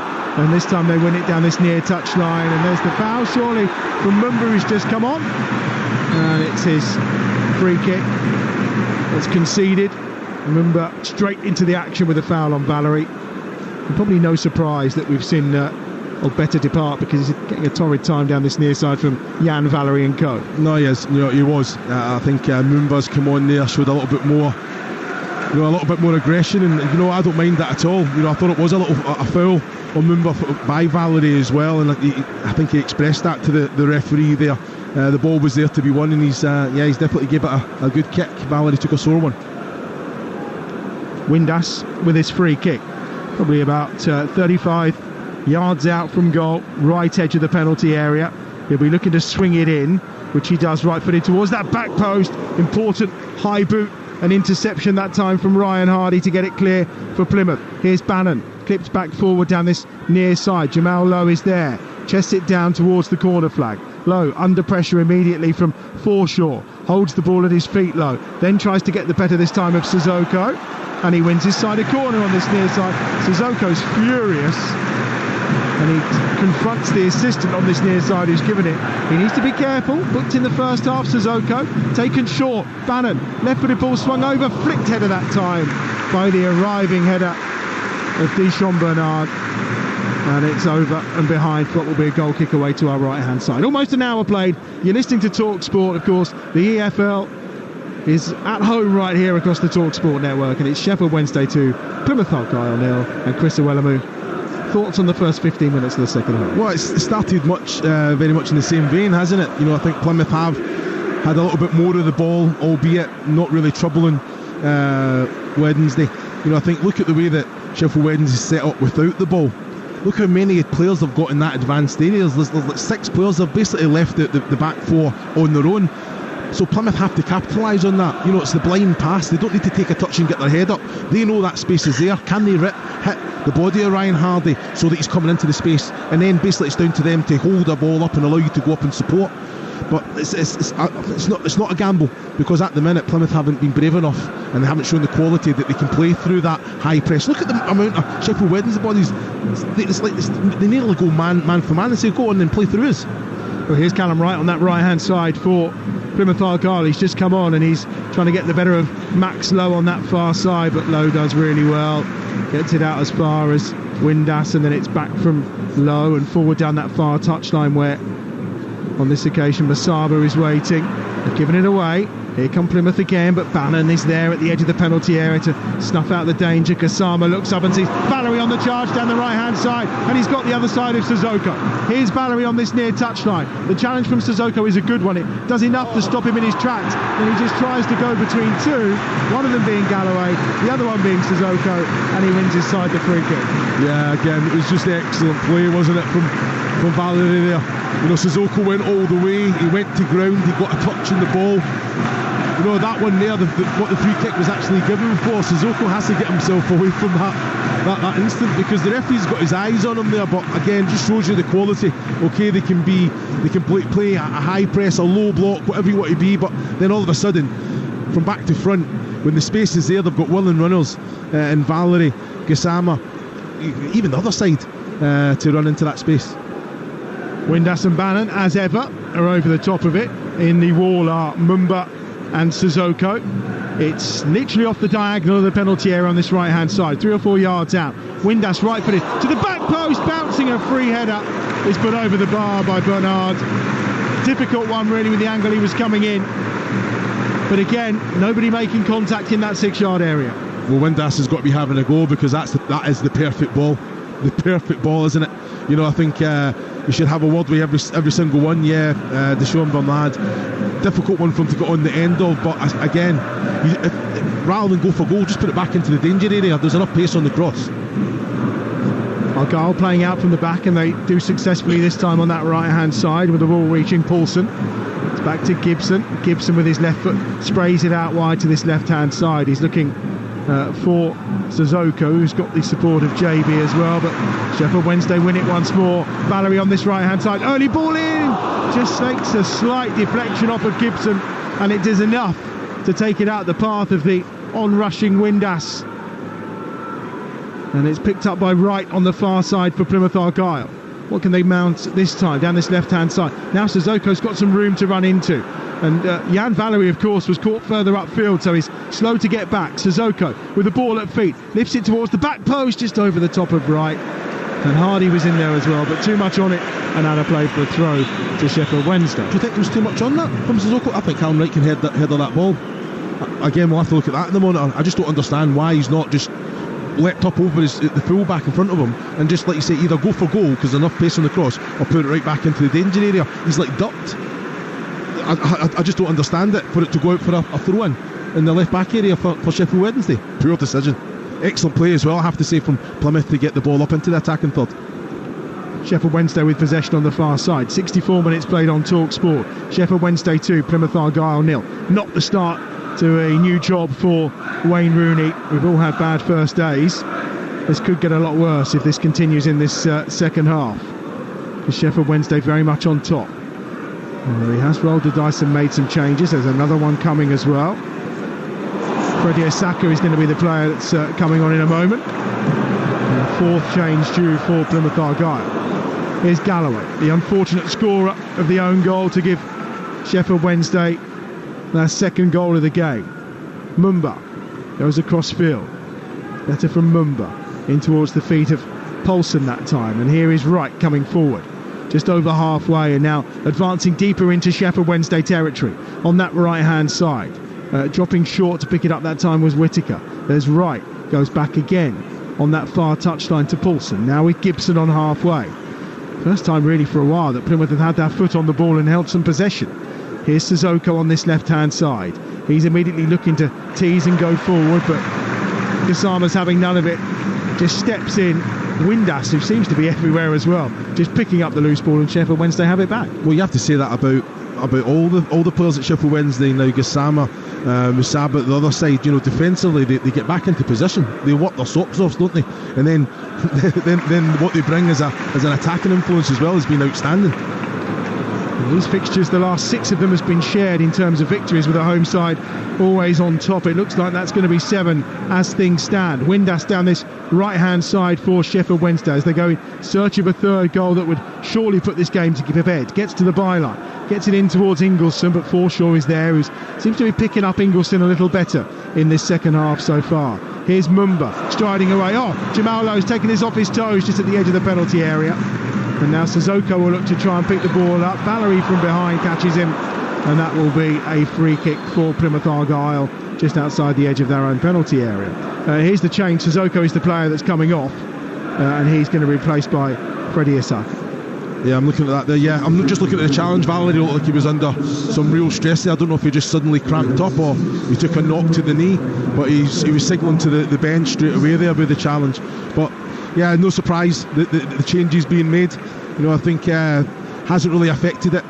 I think Callum Wright has had opportunity. Ryan Hardy, as a striker, you're feeding off scraps. You just need to say to them, look, find me. I'm always wanting the ball. If it's in behind, just make sure you head it long, and you've got a willing runner in Hardy. Well, Sheffield Wednesday didn't win at home until October last season. They look like they're putting that right this time round. While they have a drinks break, I can tee up some of the rest of the fantastic live football coming your way across the Talksport network this week.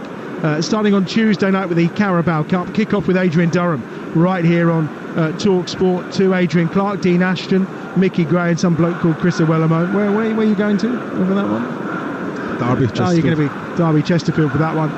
That's, of course, the Carabao Cup first round and Champions League third qualifying round. We'll have all that covered for you on kick-off on Tuesday night. Over on Talksport 2, Max Lowe, who's playing his trade today, of course, for Sheffield Wednesday, was wearing a Sheffield United strip last season and will be featuring them against newly promoted Wrexham.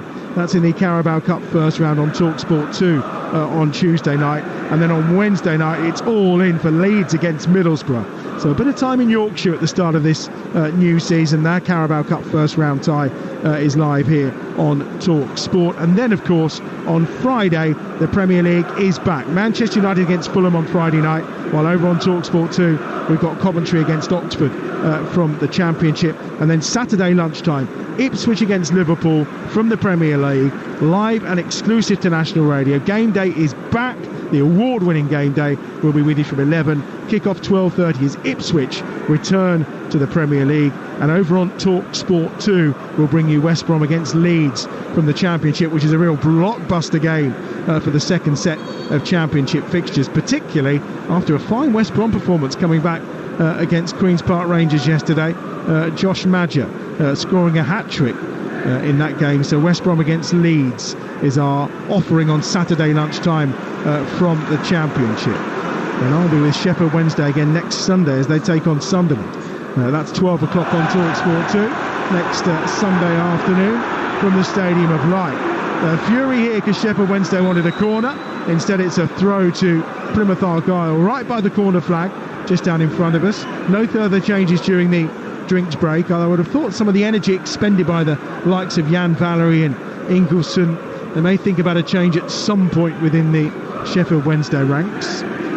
Throw down this near side taken by Mumba, and it's gathered up this time by JB for Plymouth Argyle, up towards halfway where he's trying to pick out Callum Wright, but instead it's a loose ball that's gathered by Sheffield Wednesday. And Windass, quick feet into Ingleson, then into Bannon, who's tagged this time by Callum Wright, but he's still got the foresight and the ability, of course, to spin away and do wonderful things, as has Musaba on the charge towards the edge of penalty area. Musaba still going, he puts it wide. What a goal that would have been to light up this opening championship weekend from Anthony Musaba. He did the hard work, got into the box, but couldn't find the target. I think he's been excellent, with and without the ball, so direct. They are just skipping past one challenge into another, going into the box, 3 players around him, manipulates the ball just to kind of get that yard, just to get the shot away, and just right of the goal, wasn't it? It's very, very unfortunate, but like you say, that's the difference, those small margins. He has to be hitting the target from there. Final 20 minutes here at Hillsborough. Sheffield Wednesday 2, Plymouth Argyle 0.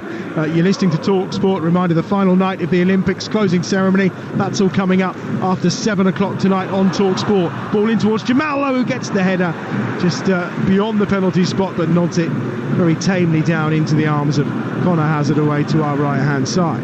Mumba will try and bring it out from the back. He's going to be fouled by Lowe, and that's going to be a free kick for Plymouth Argyle on this near side. Really like Mumba. He's come on, he takes responsibility. Jamal Lowe's going to get a free header. Who comes across the top? Mumba puts him under pressure, and there he's always an option for Hazard to play out as well. That's, you said yourself, you thought he'd be starting today. Yeah, did, absolutely. Just a completely different player altogether.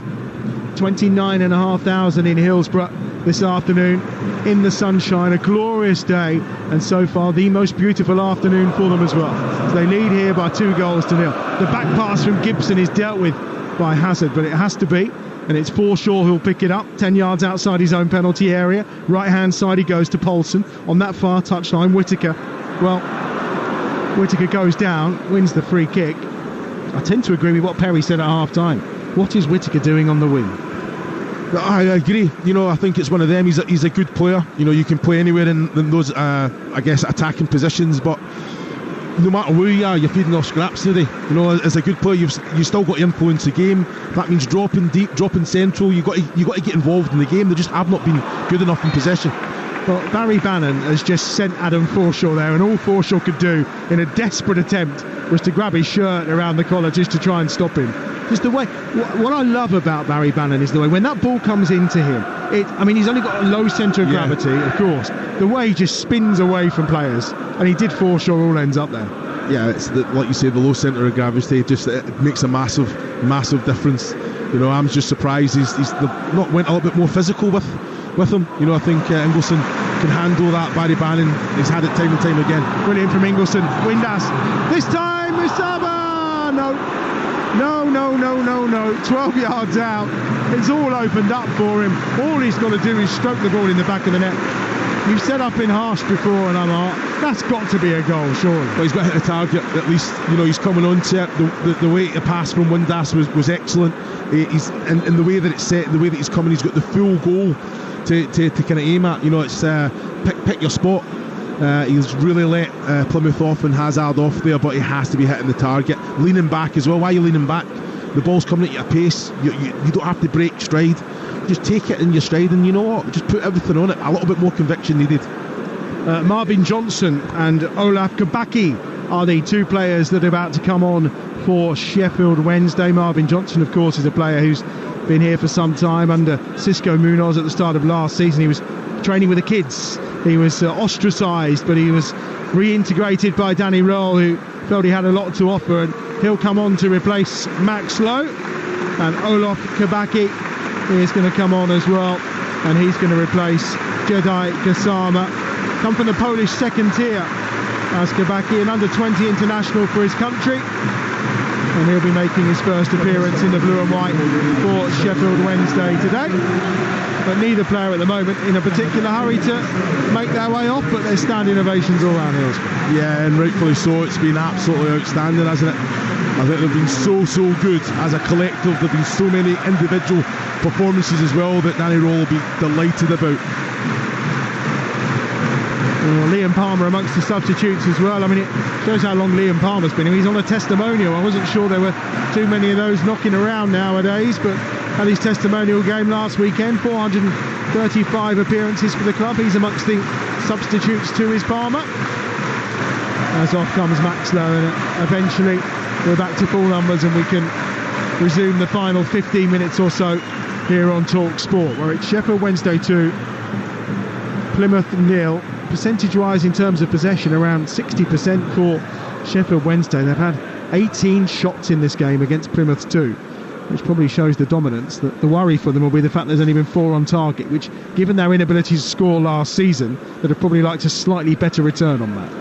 Yeah, you know, when you're sitting 2-0 and you have been as dominant as you have, I think it's a little bit easier to take. But if you are going to be overly critical, if Danny Rowe does want to bring the players' feet back to the ground a little bit with tomorrow's debrief or Monday's debrief, then that's definitely the way to do it. I don't need to bring you in. I'd be marching there straight after. What are you talking about? Why wait till Monday or Tuesday? Anyway, it remains 2-0 to Sheffield Wednesday. 15 minutes remaining. Throwing on the far side will be taken by Victor Paulson, the man who was at DC United under Wayne Rooney, in case you weren't with us at the start of this game today. Wayne bringing him into Plymouth, again one of those players he knows he can trust. DC United again was of course where Wayne was before he took that ill-fated job at Birmingham City, where you kind of feel it was the wrong appointment for both club and him at the time. Well, there's a slip from Mumba, and now a chance down this right hand side. The substitute Kabaki should I say, into the penalty area, and he's won his side a corner immediately on this near side. And again, it's more error-strewn mistakes from Plymouth Argyle. Yeah, I just don't understand it. Hazard again, you know, I've got to say, Kabaki onto it like a flash, just couldn't get away from Mumba, who again had to react and got himself back into a fantastic defensive position to get the block in for the corner. But yeah, on the front foot as always, Sheffield Wednesday.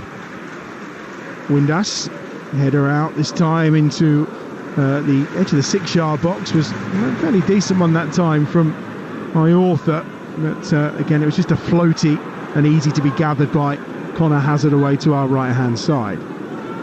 But yet another winning start for Sheffield Wednesday. It's their 3rd season starting at home. They've lost one of their last 5 opening home games. That was against Southampton last season, in the season opener, with that wretched start to the campaign. But in general they do tend to start well, and they have today. Not so good for Plymouth Argyle, and it looks like another defeat is coming their way too. Beadle away to our left hand side will take this free kick for Sheffield Wednesday. 13 minutes remaining. You're listening to Talksport. Premier League back and up and running for you from Friday night, of course. Carabao Cup action during the week. More Championship action over on Talksport 2 tomorrow night. The football never stops, and neither do we. It's forward from Beadle towards the edge of the penalty area, headed away by Galloway that time, and Masaba was trying to pick it up but didn't quite on this occasion. Now Whittaker with a chance to get forward to Callum Wright. Whittaker's now in a more central position. Wright will lift it out wide to this left hand side, chested down and brought forward by Freddie Isaku, who's going towards the edge of the penalty area, now towards the byline. He drives hard, goes down under the hands of Jan Valery, but it was all very soft, and it will be a goal kick away to our left hand side with 12 minutes remaining. Chris Iwelumo is alongside. Yeah, a little bit lightweight there, Isaku. You know, he's got at his man, he's got the ball round him. I think he's halfway there. Just the slightest contact, you have to be strong. He stays in his feet there. I think he gets on the end of it, or either wins Plymouth a corner or gets the ball across the face of goal there. But just needs to be stronger. After the full-time whistle, Sam will be heading pitch side in order to catch up with Wayne Rooney and hopefully Danny Roll as well.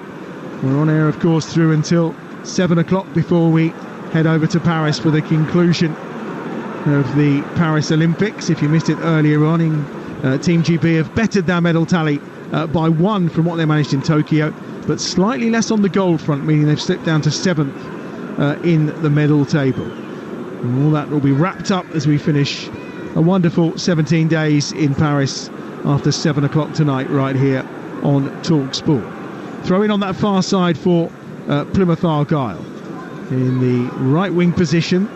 A rare foray forward for them throughout this game, and looks like there's some pace in the legs of Olaf Kabaki for sure. He had about 4 or 5 yards to make up then, and almost did it on The substitute Mumba. He'll be headed here by Valerie on halfway. Finds Kabaki, but powers it straight at him, and it deflects into touch on this near side for a throw. Turn inside from Forshaw. Straight to the feet of Bannon. Bannon on halfway. Plays it out wide to that left-hand side. Anthony Musaba has just left it and allowed the run to be made by Marvin Johnson to Windass in the box. Windass on his left foot. First shot away is blocked. A chance for the Poles to get a shot away, but Kabaki again has his effort blocked at the first and second attempts. And I mean, it's desperate defending from Plymouth Argyle, but it's effective because they've denied Sheffield Wednesday again. Yeah, it's a massive opportunity. You know, that the goalkeeper has to be tested there. You know, the time that they had, wrong decision, not taking it first time, not connection right. You know, I think even Kabaki there had an opportunity just to take it first time. The connection was nowhere near.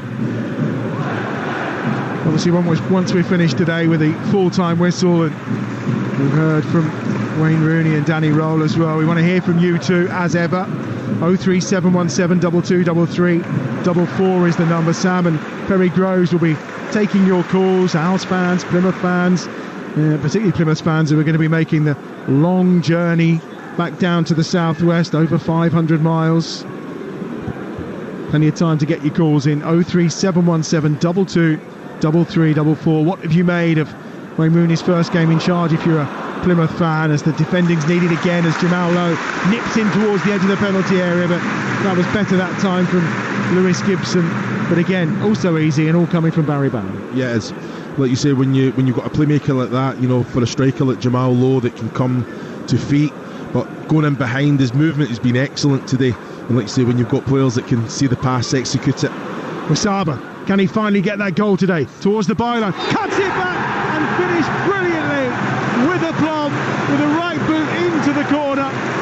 It's an excellent finish to make it 3-0. Josh Windass, I think, the man on target.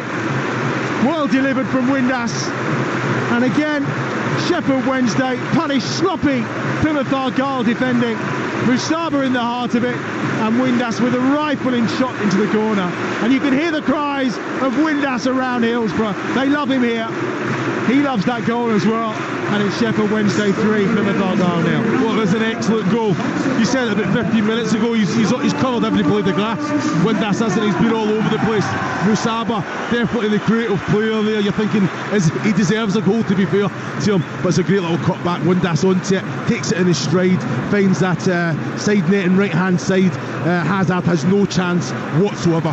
What a finish that was. Couple more changes then for Sheffield Wednesday at this point. Probably no great surprise. Jan Valerie is coming off.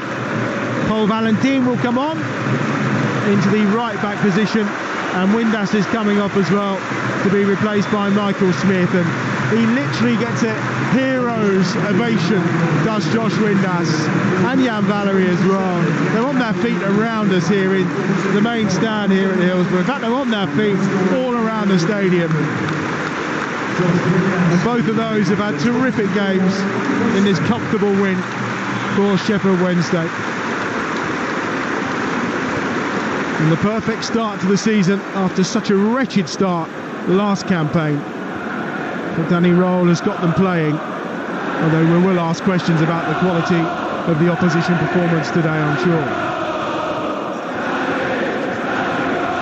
Well, it was Windass a moment ago, and now, as you can hear, echoing around Hillsborough, the cries of Danny Roll. They love him round here.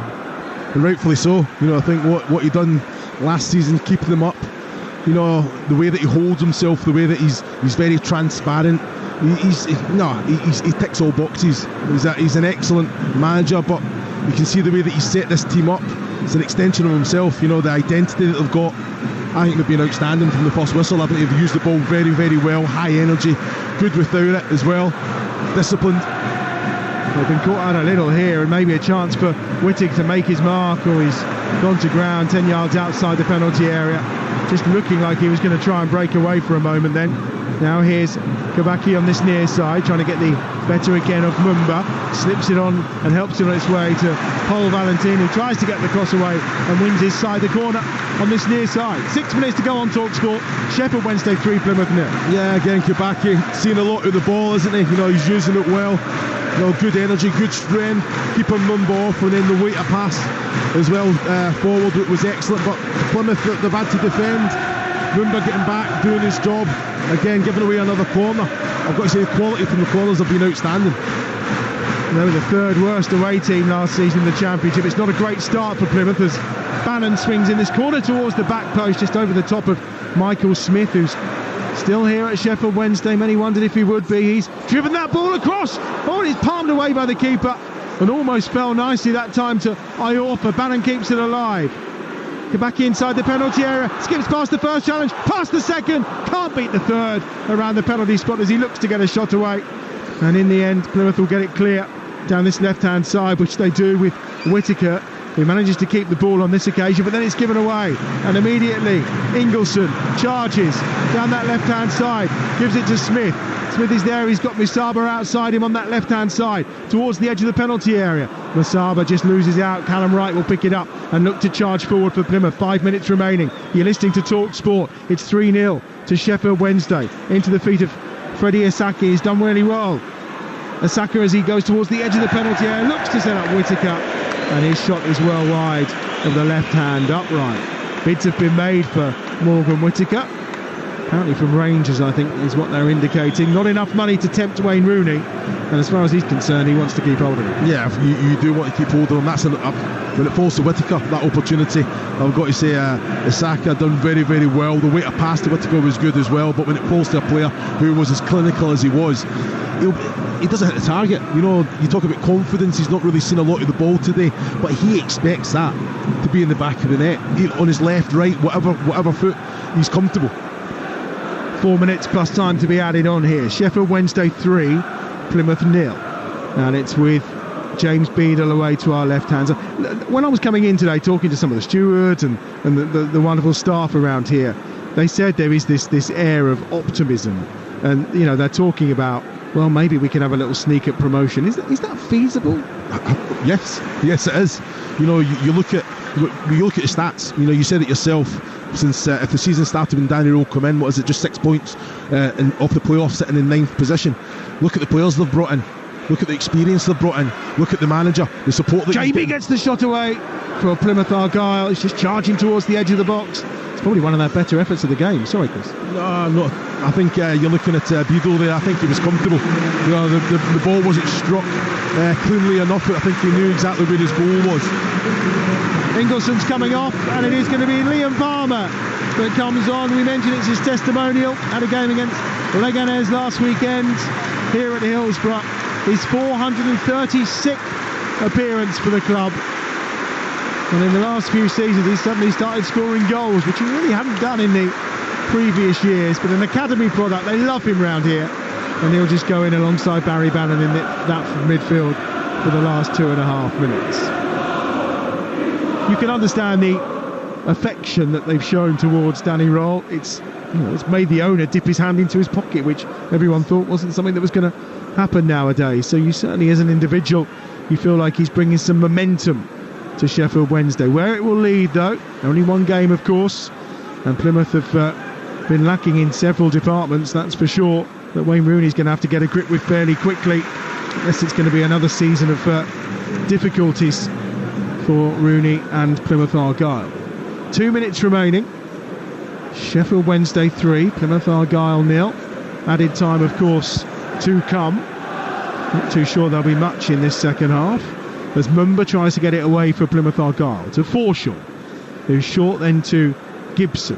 On that right hand side, here's Paulson, forced out wide by that presence again of Musaba, who is still working hard and still running, and now Johnson's doing the tracking, and Callum Wright, they just try to bump him off the ball there, does Jamal Lowe.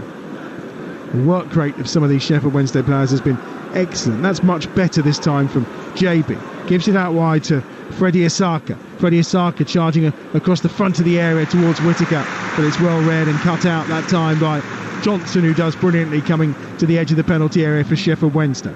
Almost into the final minute of this game, or final minute of the 90, should I say. Remember, we'll take your calls afterwards as well if you want to give us a call. Perry and Sam will be with you till 7 o'clock before we head into our final night of Olympics coverage. We will be going down pitch side to hear live, hopefully from Wayne Rooney and Danny Roll, as well as over goes Dishon Bernard and heads the ball out of play for a throw to Plymouth, level with the edge of the penalty area. Taken very quickly, appeals for handball against Freddie Isaka at the edge of the penalty area, and it's given by Lewis Smith, and it will be a free kick for Sheffield Wednesday and a chance for them to clear from the edge of the penalty area. Yeah, just managing the game very well now, just slowing it down, keeping the possession of the ball. You know, Plymouth, this is an opportunity for them to go a little bit more direct, change it up, try and play in the right areas of the pitch and win second balls. But like I say, I think Sheffield Wednesday with him have been completely in control today. Beadle will clear from the edge of his own penalty area. Not been too busy for sure, as James Beadle, his first game of the season, of course on loan for a second time from Brighton and Hove Albion. And we're having 6 added minutes at the end of this game. Not too sure there's been any injuries worthy of 6 minutes, but then the water break and substitution. So it'll be Plymouth with a throw on the far side. I suspect some of those have already departed away to our left-hand side to start that long journey home. Asaka trying to get the shot away at the edge of the penalty area. Comes out to Whittaker, who does drive one. First time with his left foot, it's just wider than left-hand post, but certainly he's been coming infield a little more and seeing a bit more of the ball. Yeah, and again, he'll be disappointed he's not at the target. I will say James Beadle was definitely rooted. You know, if he hits the target there, that's sneaking into the bottom right-hand corner of the goal if it's on target. I think it just skimmed the outside of the post, or was it the blue pole that made the net shudder? I think it was. Don't forget, Jeff and Ali are back, of course, this week with Talksport Breakfast for You. Wednesday in particular will be a good one because it's coming live from the Aston Villa training ground. So that should be a bit of a belter. Jeff Stelling on Wednesday morning, live from the Aston Villa training ground. Players, manager, should be quite fascinating hearing how Aston Villa are preparing for this new Premier League campaign. And that is on Wednesday morning on Talksport. Bright and early, of course, from 6 o'clock from Bodymore Heath. Just down the road from me. If there's bacon sandwiches on the go, I might just pop along. You never know. A long time since Villa have given me a bacon sandwich. Bannon back towards halfway. Just over 4 minutes remaining. Down that left-hand side. Jamal Lowe's on the charge here for Sheffield Wednesday. Gets towards the byline. Can he beat his man? Goes out of play. He'll get a corner, though, for Wednesday on that far side. I do hope those supporters on that far side today came with our sunscreen. Some have come in the new away kit, which is bright orange, so they are standing out in the sunshine. But they've been exposed to the sun for certainly the whole of the 90 minutes. Maybe a few red faces around Sheffield tomorrow morning. But they won't mind because it's been a good day. They lead here on Talksport by 3-0. And Sam has made his way pitch side. And he's down there and it's all working well. Fantastic. We'll be joining Sam on the full-time whistle. Right-footed, swung towards the near post. Only half clear towards the edge of the penalty area. Paul Valentine's there. It's out to Bannon. Now it's going to come in from that far side. Cut back towards the edge of the 6-yard box. It was a run being made by Olaf Kabacki, the Polish winger. Be another throw for Sheffield Wednesday on that far side. So more championship action for you tomorrow night as we round up what's been a terrific opening weekend of the EFL. Plenty of goals, so much drama as well. Down that left-hand side, Kabacki again at the byline, cuts it back. Smith's there with a header down. Keeper comes for it, and the keeper just about gets there ahead of the advancing Musaba, who was trying to get his boot on that. They've kept possession though down this right-hand side with Liam Palmer. Kabacki again. Cutting in onto that left foot of his, clips it over the top. Jamal Lowe's there, takes it down and then chests it a second time, and the shot is blocked and it goes behind for a corner. Well, that's excellent play, a little dink in from Palmer to Jamal Lowe there, and I've got to say Brendan Galloway comes across and it's an outstanding block because Jamal Lowe's getting the shot away, definitely going to be on target there, but brave defending. So we saw 6 goals on Friday night, 6 goals yesterday, another 3 for you today in our live commentary. So 15 goals already in our live games across our EFL coverage so far this season. Bannon swings it in. Jamal Lowe with a flicked header that just goes across the goal as far as Smith comes out to Valentin. Valentin at the edge of the penalty area, tries to get the shot away. It's blocked. It was a weak shot, not the best. Palmer will pick up the loose ball, goes wide again to that far side. Michael Smith on his right foot, hits one and has to be palmed away by Hazard onto this near side, and it'll be another throw for Sheffield Wednesday, level with a 6-yard box. Well, big Michael Smith, he's come on, he's chasing, he's harrying, that's a fantastic effort as well there. 24 yards from goal there on the angle as well, just opened out, had Hazard scrambling, good save in the end. I mean, look at these numbers, 23 shots, only 6 on target, 15 corners as well. Plymouth has managed 6 shots in the game, just the 1 on target for them. It's about as one-sided as it gets, really. No, it has. They've been dominant, haven't they? Started from the whistle and then consistently just kept that level, but there's been some excellent individual performances. Before I got sidetracked, I was saying we're rounding up our EFL weekend tomorrow night. Luton, Burnley, 2 Premier League sides relegated, and I think the title has been won by relegated teams for the last 3 seasons. Could be one of those, who knows. Scott Parker in charge of Burnley for the first time as well. It's over on Talksport 2. Game starts at 8. Our coverage starts from 7 tomorrow night over on Talksport 2. About 45 seconds remaining. Throw in on this right-hand side for Sheffield Wednesday. 5 or 6 yards from the corner flag. They lead by 3-0 here on Talksport. Bannon was trying to get there, but it's hacked up in the air by Forshaw. Nodded out by Palmer onto that far side. Musaba, who has not stopped running for the whole 90 minutes here for Sheffield Wednesday. Throw taken short to Bannon again, to the feet of Musaba. Musaba then this time is more in a walking pace. Johnson down that left-hand side. He gets involved. Volleys it across the goal. Smith must finish. Doesn't it the first time. Not on the second attempt. Michael Smith wraps up a 4-goal hammering for Sheffield Wednesday. If at first you don't succeed, try again, and he did. After Connor Hazard blocked his first effort, he smacked the ball into the back of the net with some venom to make it 4-0 to Sheffield Wednesday and complete the perfect day for Owls fans. It's Sheffield Wednesday 4, Plymouth Argyle, a sorry Plymouth Argyle 0. That is an excellent goal. I've got to say the ball across from Marvin Johnson was better than the goal itself. Started from Barry Bannon. Marvin Johnson times his run. You know you're going to get the ball from Bannon. Does exactly that. But the ball across to Michael Smith was excellent. A little bit lucky, a little bit fortunate the first effort, but you've got to be alive to it. Tight angle. Hits the roof of the net. Puts everything into it. Hazard has no chance whatsoever, does he? I was going to say, made no mistake second time round, did he? And again, another chorus of Danny Roll rings around Hillsborough. And no surprise, 4-0. It's an opening day drubbing for Wayne Rooney and Plymouth Argyle, courtesy of a Sheffield Wednesday side who are on a roll, under Danny Roll, you feel. And who knows where it might take them. 6 games at the end of last season unbeaten, and they start this in the same way.